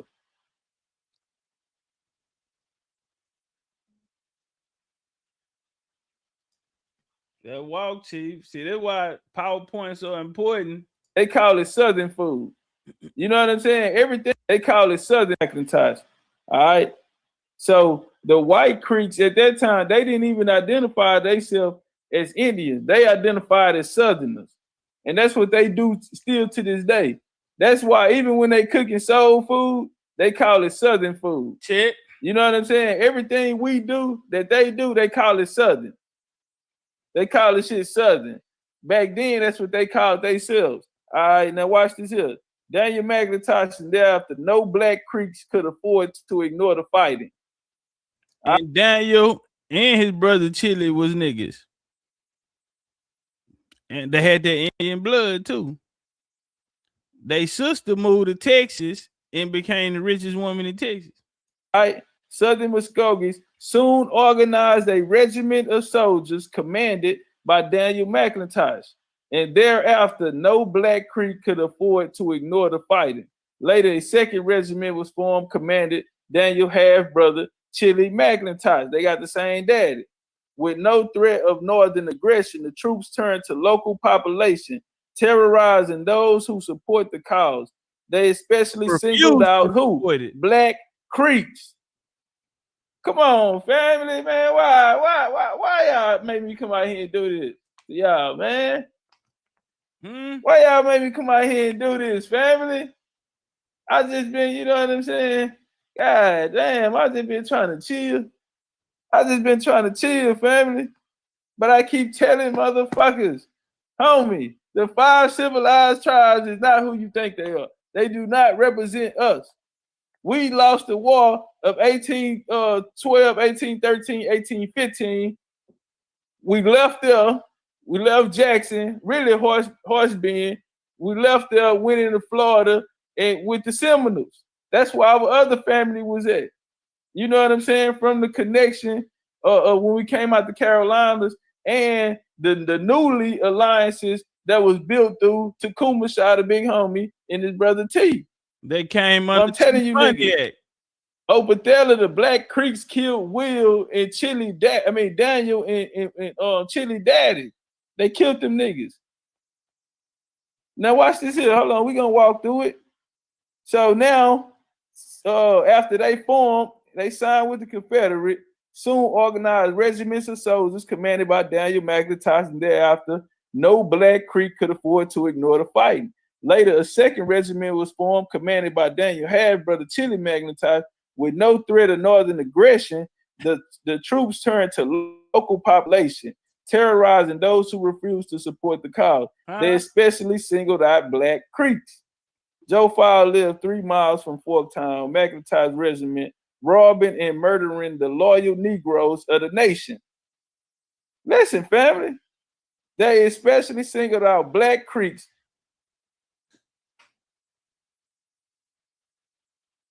They especially singled out Black Creeks, lived 3 miles from North Forktown. In October 1861, McIntosh regiment, robbing and murdering the loyal Creeks of the nation, forced him to flee his life. Numerous other Black Creeks told similar stories. Gilbert Lewis, who lived only 10 miles north of Judah Grayson family, fled at the same time. Confederate Creeks would not allow the Negroes to remain at home in possessions of their property. Let me run this back real quick. All right? Because all of that land that they just gave them motherfuckers was all your land, nigga. All that land they just gave them motherfuckers was all nigga land. All right? Now check it out.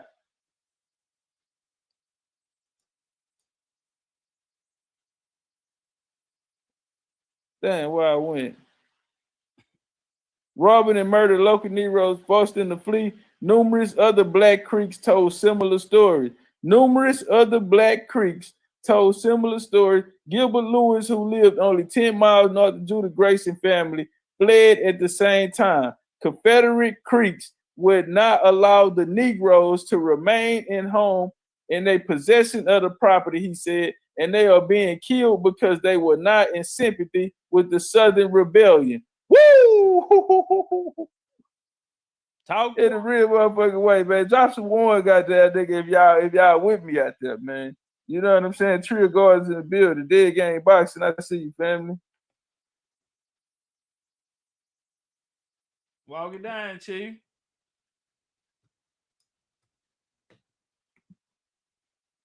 Niggas split up.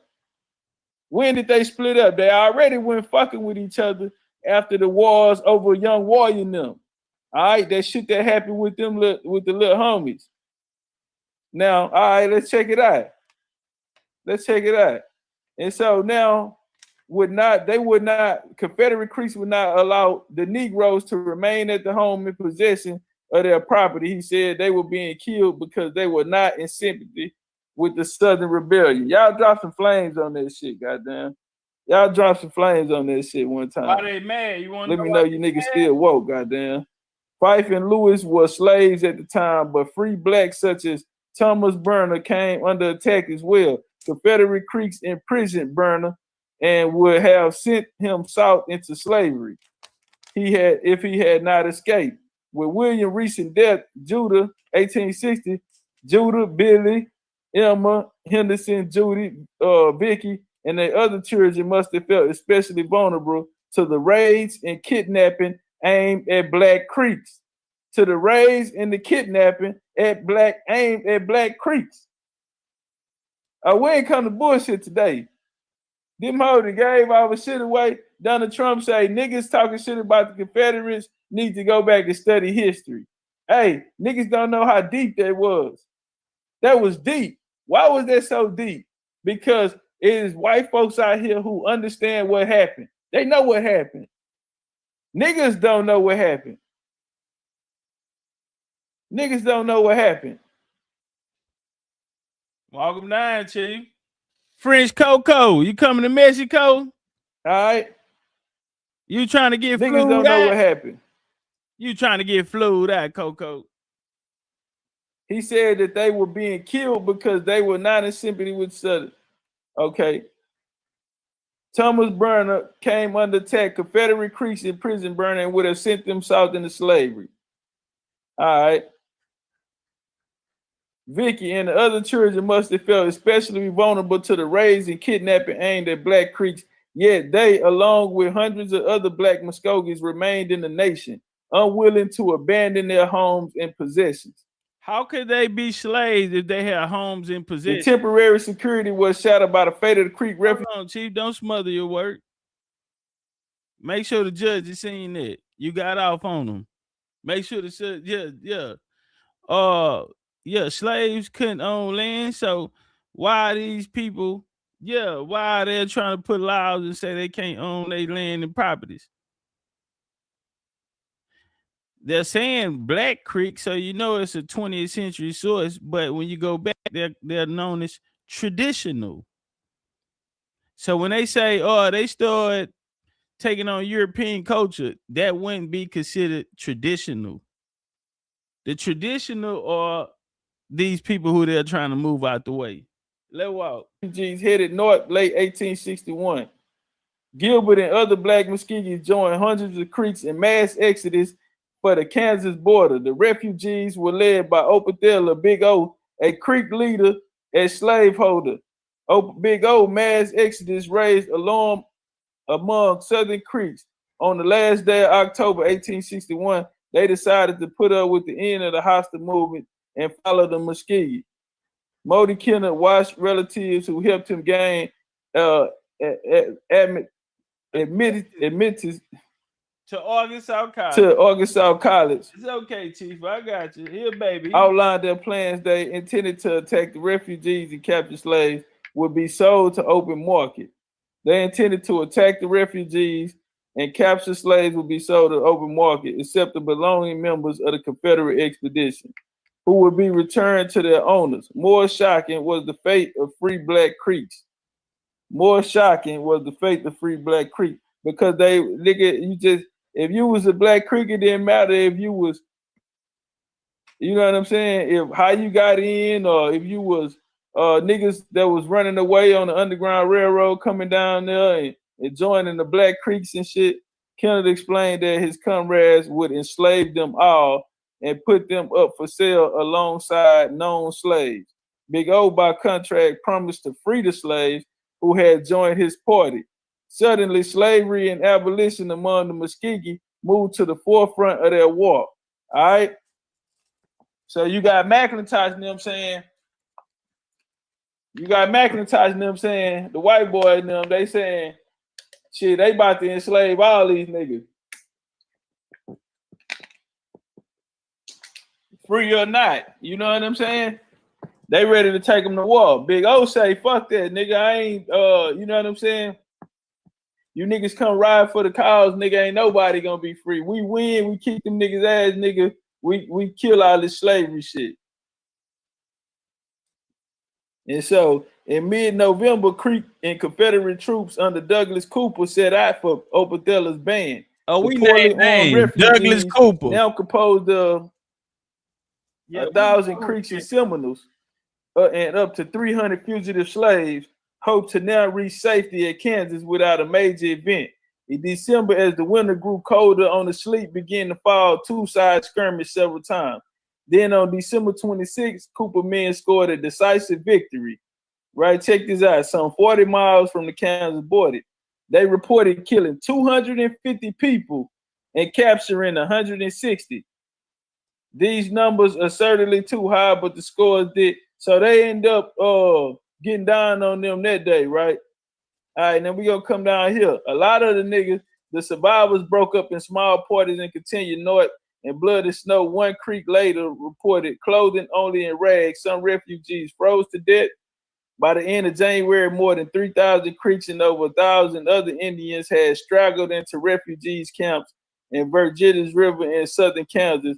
Some were sheltered by the makeshift tents or switches and rags. Others had no clothing at all, and almost none of them had shoes or moccasins. Many lost their toes, feet, frostbite. Over the next 2 months, more than 100 amputations will be performed, and 240 Creeks will die. I saw a little Creek boy about 8 years old with feet taken off near the ankle. Wrote one witness, others lying on the ground with frost limbs, rendered the unable to move about. All right. And so Judah and her children was wise to remain at home, yet the victors of the encounters, Obertheller refugees in Confederate Creeks gave notice that Muskegee could no longer merely dismiss the conflict as a white man's war. The hatred that led Creeks, check this out, the hatred that led Creeks to chase their neighbors into Kansas and had deep roots in the Red Stick War. Understand this, family. Check this shit out. The hatred, listen to me. Hey, shout out to the homie that brought up the Red Sticks earlier. Because, see, these niggas still holding grudges from the Red Stick War. You had the Red Stick, the White Sticks, and you had people like Ross and them, the Cherokees, and McIntosh, the Creeks. They fought against them with Andrew Jackson. You feel me? So we done pushed all the way back up after the Civil War, and they still holding grudges. That's how deep the hatred and the beef was. This is why they tried to team up, put an army together, and run us off. But man, we held our own. Shout out to the ancestors. They went, ain't no horn, they heart. Outnumbered, outgunned. And then they closed it. Yeah, they started it, and our ancestors finished it in brutal fashion. The hatred that led Creeks to chase their neighbors into Kansas had deep roots in the Red Stick War. Okay? Check. It had deep roots, family. And that's 1811. So the reason why they was killing the Black Creeks and they ran down on them when they teamed up with the Confederate, the reason, what was the reason, family? It had deep roots in the Red Stick War. They still mad. So like I told you already, homie, the white boys went and killed McIntosh and them when they formed their Creek Council. The white boys hit him up and said, man, you got to do something about this. And they went and killed Little Warrior. You feel me? And they took him to jail, like they arrested him and got down. Back then, that shit went normal. Nigga ain't no police and shit. That shit went normal. Nigga, them niggas got a hold of little young warrior nigga and killed him. And that shit there started up a Red Stick War, nigga, between the blacks and them. The blacks and the mixed races. And now the hatred that led Creeks to chase their neighbors into Kansas led to the roots of the Red Stick War. All right. And so we're going to come over here. 1825. What's up, family? Let me check on y'all. What's up with it, oil fella? Shout out to my God, oil fella, Canada in the building. 1825, William McIntosh was chief of Miko of Kuwaitown one of the major lower towns of the Creek Nation. William McIntosh was a successful businessman operating a trading post in Georgia, as well as a tavern and a ferry that crossed the Chattahoochee. During the Red Sticks War of 1813 and 14, a Creek Civil War which the United States was drawn into. This was a Creek Civil War. Why? Because it was the niggas fighting the mixed races and the white boys that they had got cool with. All right? This was the Creek War, the Red Stick War, which the United States was drawn into. The United States jumped down with these mixed race and white Creeks. William McIntosh rose to the ranks as Brigadier General, earning praise from Andrew Jackson for bravery and leadership at the Battle of Horseshoe Bend. That's when they fucked us up at Horseshoe Bend, nigga. They caught us slipping, really, nigga, and you know, we was woe down at that time. You know what I'm saying? But they got down on us, and a lot of niggas left there and went to the Seminoles. All right, the niggas that made it out of Horseshoe Bend, they left and went Fort to Jackson. We won. We lost Horseshoe with the Seminoles. All right. After now, Fort Jackson, a lot of this shit was down there where Atlanta was. You know what I'm saying too. A lot of them niggas was coming up out of there. That's where the Creeks and the Cherokees lived amongst each other at Atlanta. Where modern day Atlanta is, that's where the border between the Creeks and the Cherokee, the blacks. And that's where they lived at in Atlanta. That's why that motherfucker still black like that. But anyway, William McIntosh rose to the rank brigadier. The Red Stick War was between the traditionalist Upper Creeks. All right, when you hear traditionalists, family, know that they talking about black folks. When you hear traditionalists, then they talking about your ass. Traditionalist Upper Creeks and the Lower Creeks, who had adopted the ways of the white man, and the Lower Creeks, who had adopted the ways of the white man. All right, it was on February 12, 1825, that William McIntosh, along with several other Creek chiefs, signed the Treaty of Indian Springs. All right, signed the Treaty of Indian Springs. Now these niggas are Lower Creek niggas. Who are the Lower Creek niggas? The niggas who adopted the ways of the white man. All right, along with several other Creek chiefs, signed the Treaty of Indian Springs, ceding the remaining Creek lands in the southeast of the United States. Ceding the remaining of the Creek lands in the southeast of the United States in exchange for land west of the Mississippi and $400,000. The Treaty of Indian Springs, which set in motion the inevitable, was looked upon favorably by the Upper Creeks, particularly the traditionalist chief Opethella. William McIntosh was assassinated on April the 30th, 1825 for his actions. All right. One of the niggas who was not looked upon favorably by the Upper Creeks, particularly the traditional chief Opethella Hoya. Big O ended up assassinating this nigga ass on April the 30th, 1825 for his action. Another sign of the Treaty of Indian Spring. Watch this here. Bro, we need a movie. We need to make a movie on this. Was McIntosh's eldest son, Chili McIntosh, who escaped death the evening that his father was killed. Yeah, he got Chili McIntosh was born around 1800. William McIntosh and Elliot. All right. Yeah, he got away there. You see what I'm saying? And so they tried to kill Chili. So the hatred that led to the chase of the neighbors in Kansas, deep roots in the Red Stick War. These niggas still fucked up about the Red Stick War. Hey, bro, this shit is powerful. Now watch this here though. So they mad because they couldn't fuck with us from the shoulders. We putting that in pistol on mid-November, Creek and Confederate troops under Douglas Cooper set for Opethella's band. The poorly armed refugees now these niggas, this is when they were trying to get over to Kansas. Hold on, let me come over here. The Opethella campaign right here. All right, and this coming out of a book. What's this? What was it? The Opethella campaign, and particularly merited special attention by all accounts of campaign. First conform historians' conceptions of how the war was prosecuted in the infancy, the Confederate 1861 winter offense target Unionists of all stripes, including civilians, and was meant to harass and remove those who failed to acknowledge Confederate authority. So this will they running over you if you ain't rocking with it. Shout out to Redskin Joe, man. He out there Texas Triangle, man. Both man part of the Orange, Texas, man. Gang.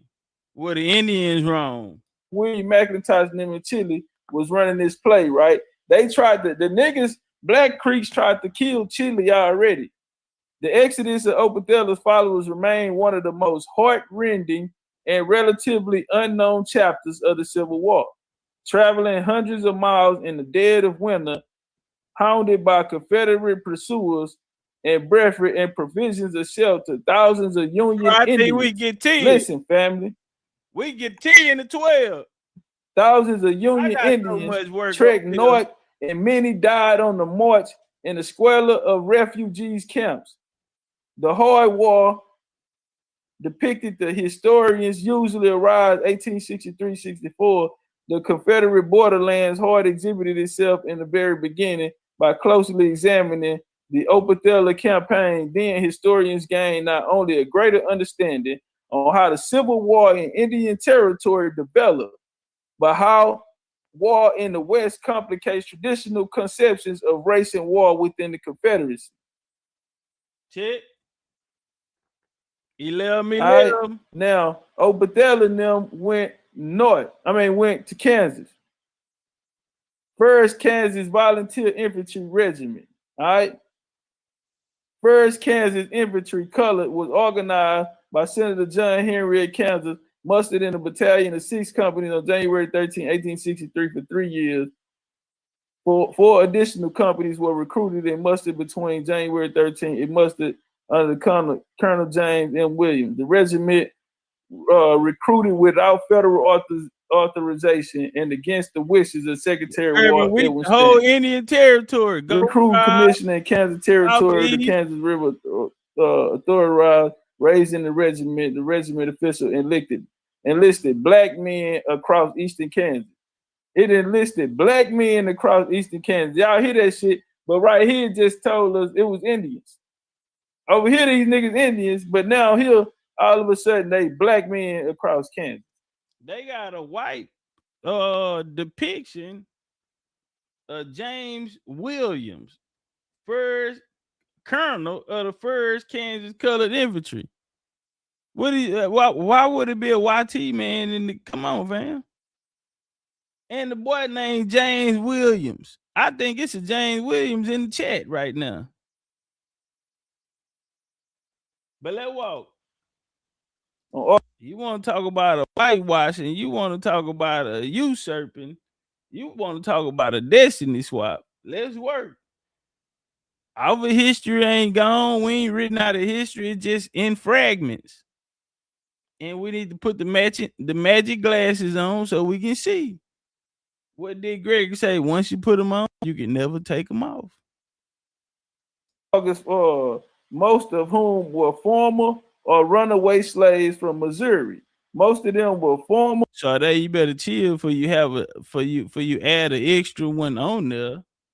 Yeah, keep it up. Or runaway slaves. And so now these niggas went from Black Creeks to being runaway slaves. See how it worked? All right.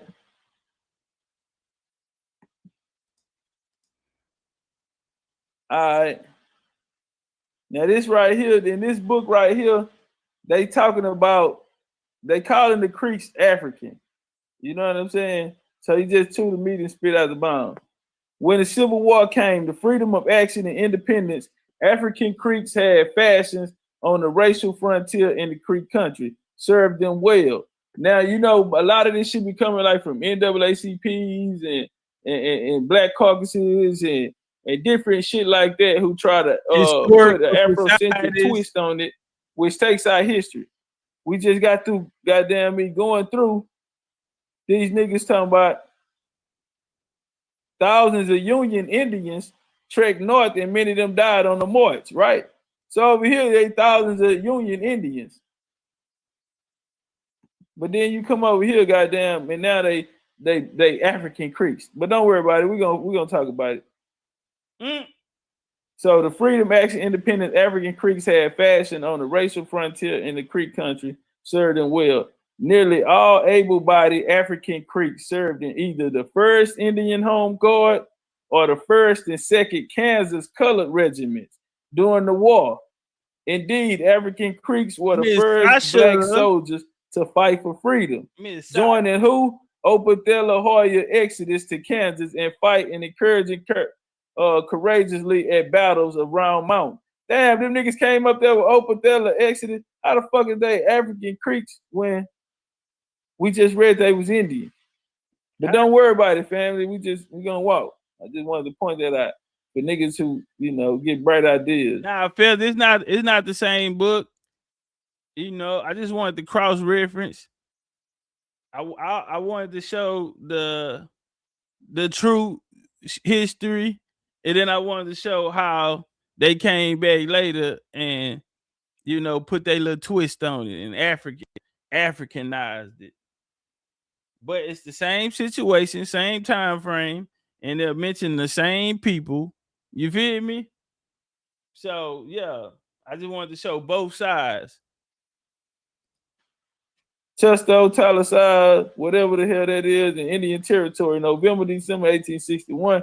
Once in Kansas, they were the first black soldiers mustered into the federal army, and they enlisted enthusiastically as soldiers in the 1st Indian Home Guard.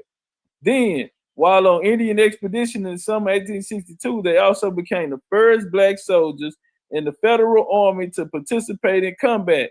They fought on the battlefields of the Indian Territory. Arkansas, Missouri left the fields, farm, and blacksmith shops of their masters, as well as their own farms, ranches, and stores. Their masters? So you got a master and you got your own land? So who your master was?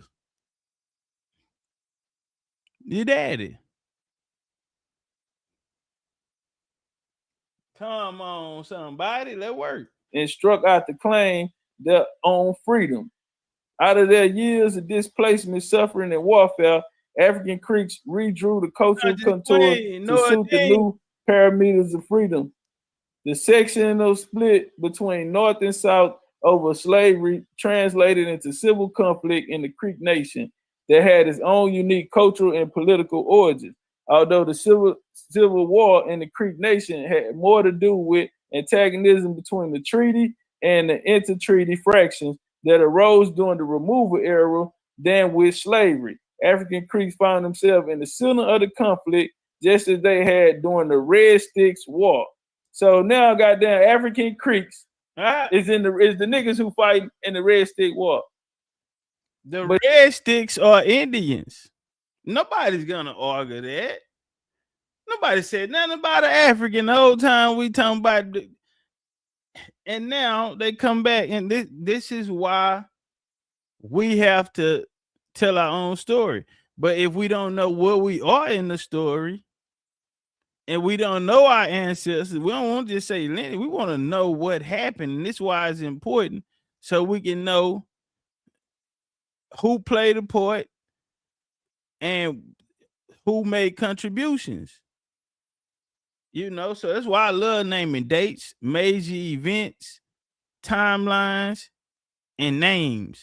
You feel me?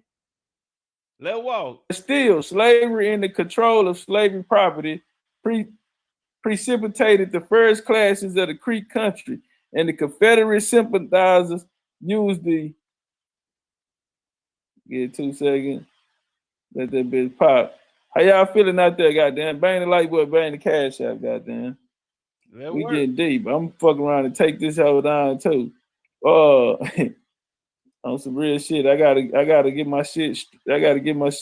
Built up over there on the Patreon with nothing but classics. Opportunity to exert more control over Creek affairs, which stretched tensions within the Creek community to the breaking point. The Civil War in Indian Territory was brutal, affair that caught both civilians and soldiers in a maelstrom of destruction and destroyed proportionally more lives and property and created more refugees than any Confederate or Union state.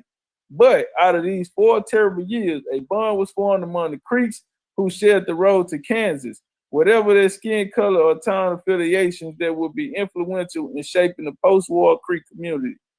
As the 1860 dawned, some Creeks, particularly the wealthy planters, who were busily developing a society and economy patterned after white Southern plantation culture, were alarmed at what they saw in the increasing African influence in the tribe.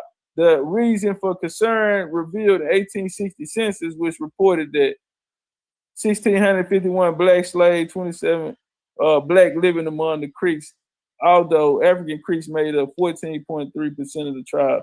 What is more than every Creek population has ceased healthy percent coming west. The Creek Indian population, on the other hand, had not adjusted so readily to the shock and removal. Population declined dramatically. 43 the free population in the Creek country, along with greater than neighboring Arkansas, and nearly outnumbered those in Texas as well. All right. Let's walk. All right, we're gonna come over here, and this is an article on historical black towns in Oklahoma. The All Black Town of Oklahoma represents a unique chapter in American history. According to Oklahoma History Society website, nowhere else near the Deep South, North, and Far West did so many African American men and women come together to create, occupy, and govern their own communities. From 1865 to 1920, African Americans created more than 19 identifiable towns and settlements, with 13 still in existence in Oklahoma. All black towns grew in Indian territory after the Civil War, when former slaves of the 5 civilized tribes settled together for mutual protection and economic security. When the United States government forced American Indians to accept individual allotments, most Indian freedmen chose land to other African Americans. They created cohesive, prosperous farming communities that would support businesses, schools, churches, and eventually towns. All right, and so we'll go here. Here go Clearview right here. You got Clearview, was founded in 1903 amongst the tracks of Fort Smith Western Road. You got Vernon, all black town in southeastern McIntosh County, was established in 1911. Ranching Creek Nation, Thomas Haynes inserted much of the land, town site, large part of organizing the community.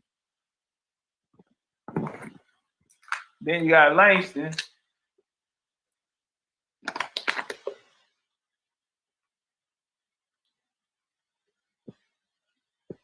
Grayson. You got Lilma. Bowley. Check Bowley out. Look at them wild Indians.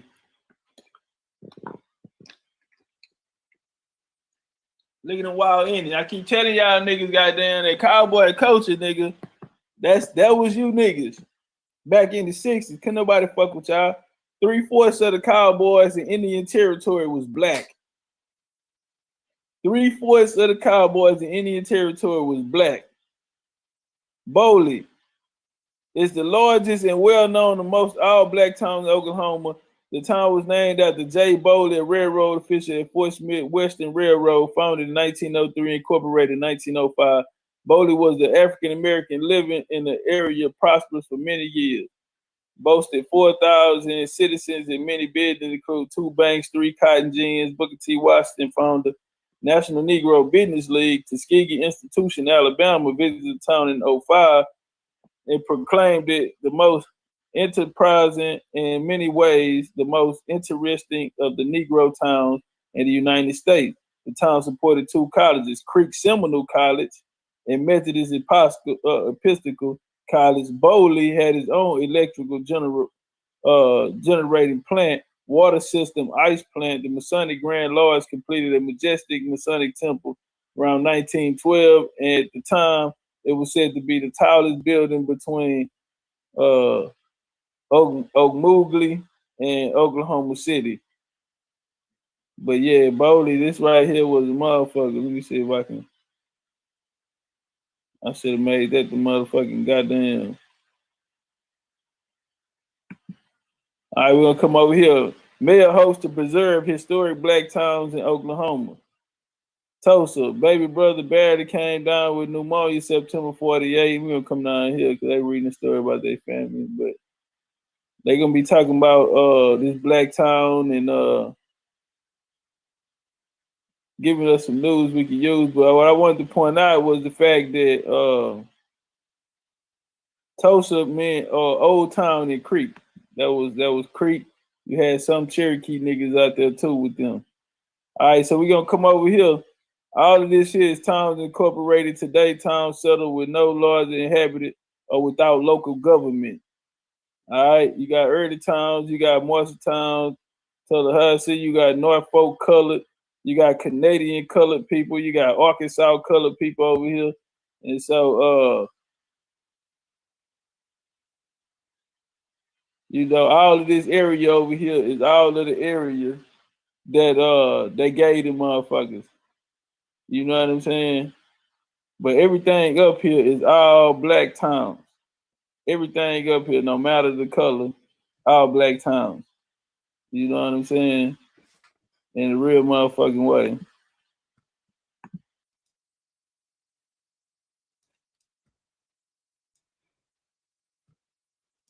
Turn up one time for the one time, man. BCU Pyramid Tour, man. We'll be back Sunday. And man, make sure y'all ready, man. So I'm gonna go ahead and put the registration up on the website for the event. What I'm gonna do for y'all, I'm gonna break it down into maybe 2 payments. So you can pay half, and we got enough time for you to come up with the next half. That half will let us, you know what I'm saying? Now I can get a head count of who all coming versus, hey, I'm gonna be there, and then something happens. So once people pay they you know, they half on the registration, then they lock you in right there. So I put it up as a pay as you go. I put one up as a you could just go on paying full. You feel me? So y'all say y'all want to do ATVs, y'all want to do a Sonoda Pyramid Tour. Y'all want to hit the strip. Y'all want to hit the club. Y'all want a section. Y'all want to pop a bottle. Now, BCU Jaguar fellas, y'all know the ladies write down the list on what they want. And however, whatever y'all got to do, y'all make sure y'all check that whole list off now. Take care of the Jaguars. You did. Take care of the Jaguars. Hey, don't forget to get over to Big Chief University. Pre-order your book if you want it autographed. They'll be here in a week for me because before I said something, I already published and I already ordered my shit and just waiting on them to come. And I was gonna tell y'all Sunday, but fuck it, it's up. Or you could go on Amazon. But if you want the autograph, and remember, you have hardcover and you have paperbacks. The paperbacks are $20. All right. So, you know, just to let y'all know, make sure you pay attention on there where it says hardcover, because they're gonna show you the hardcover first. Click on the one on side of it, paperback, if that's what you want. But if you want to get it autographed, let me know. I mean, purchase from the website. And that's my time. Gang shit, man. I love y'all. As long as we got each other, we don't need nobody, yeah, man. BCU gang, get on bang. We gone. I like that Honduran cigar, the spirits rise. Smoke curling like ancestors whispering in the skies. Dr. Sebi in my left ear saying heal from inside. This ain't no new land, we the ones they try to deny. Before Columbus ever dreamed of ships steered, we was building mounds, doing rituals with no fear. From Yucatan to Galveston, New Orleans near. That's a triangle of soul, but the map been clear. Second lines ain't parades, that's ancestral rights. Tambourines and feathers under full moonlight. We ain't immigrants now, we the original might. Built pyramids and bone flutes before Rome took flight. Topcatz said it loud, stop begging for permission. Our culture ain't missing, it's just deep in tradition. We ain't African cause they told us we remember the mission. The land speaks Creole, soul food and intuition. We been here through the blood and the drum, through the elders, the chants and the kiss of the sun. Smoke rise from the leaf, yeah, we talk to the sky. In the ancestors' rhythm, we never die. We been here, oh yeah, we been here. Way before they wrote their lives, we still live. It's our home, not a place we disappear. Jaheim singing true through the pain and the tears. Granny sat me down, roll something slow. Said when you puff, give thanks, let the cosmos know. I inhale the jungle, exhale the flow. Spitting stories that the textbook still scared to show. Cigar lit like a torch from ancient rites. Aromas like prayers to the Orishas at night. New Orleans ain't a tourist tale, it's black divine. Where the jazz horns been time and the spirits align. Forget Columbus, we was dancing in stars. Trading turquoise, dripping culture in bars. Drums talking codes, spirits moving cars. Look close, the past ain't gone, it's just behind these stars. From Congo Square to Trammy porches, we built this land, no need for endorsements. The Mardi Gras beads ain't just for decor. That's soul armor, homie, we was gods before war. We been here through the blood and the drum, through the elders, the chants and the kiss of the sun. Smoke rise from the leaf, yeah, we talk to the sky. In the ancestors' rhythm, we never die. We been here, oh yeah, we been here. Way before they wrote their lives, we still live. This our home, not a place we disappear. Jaheim singing true through the pain and the tears. Through the blood and the drum, through the elders, the chants and the kiss of the sun. Smoke rise from the leaf, yeah, we talk to the sky. In the ancestors' rhythm, we never die. We been here, oh yeah, we been here. Way before they wrote their lives, we still live. It's our home, not a place we disappear. Jaheim singing true through the pain and the tears. We been here, oh yeah, we been here. Way before they wrote their lives, we still live. It's our home, not a place we disappear. Jaheim singing true through the pain and the tears.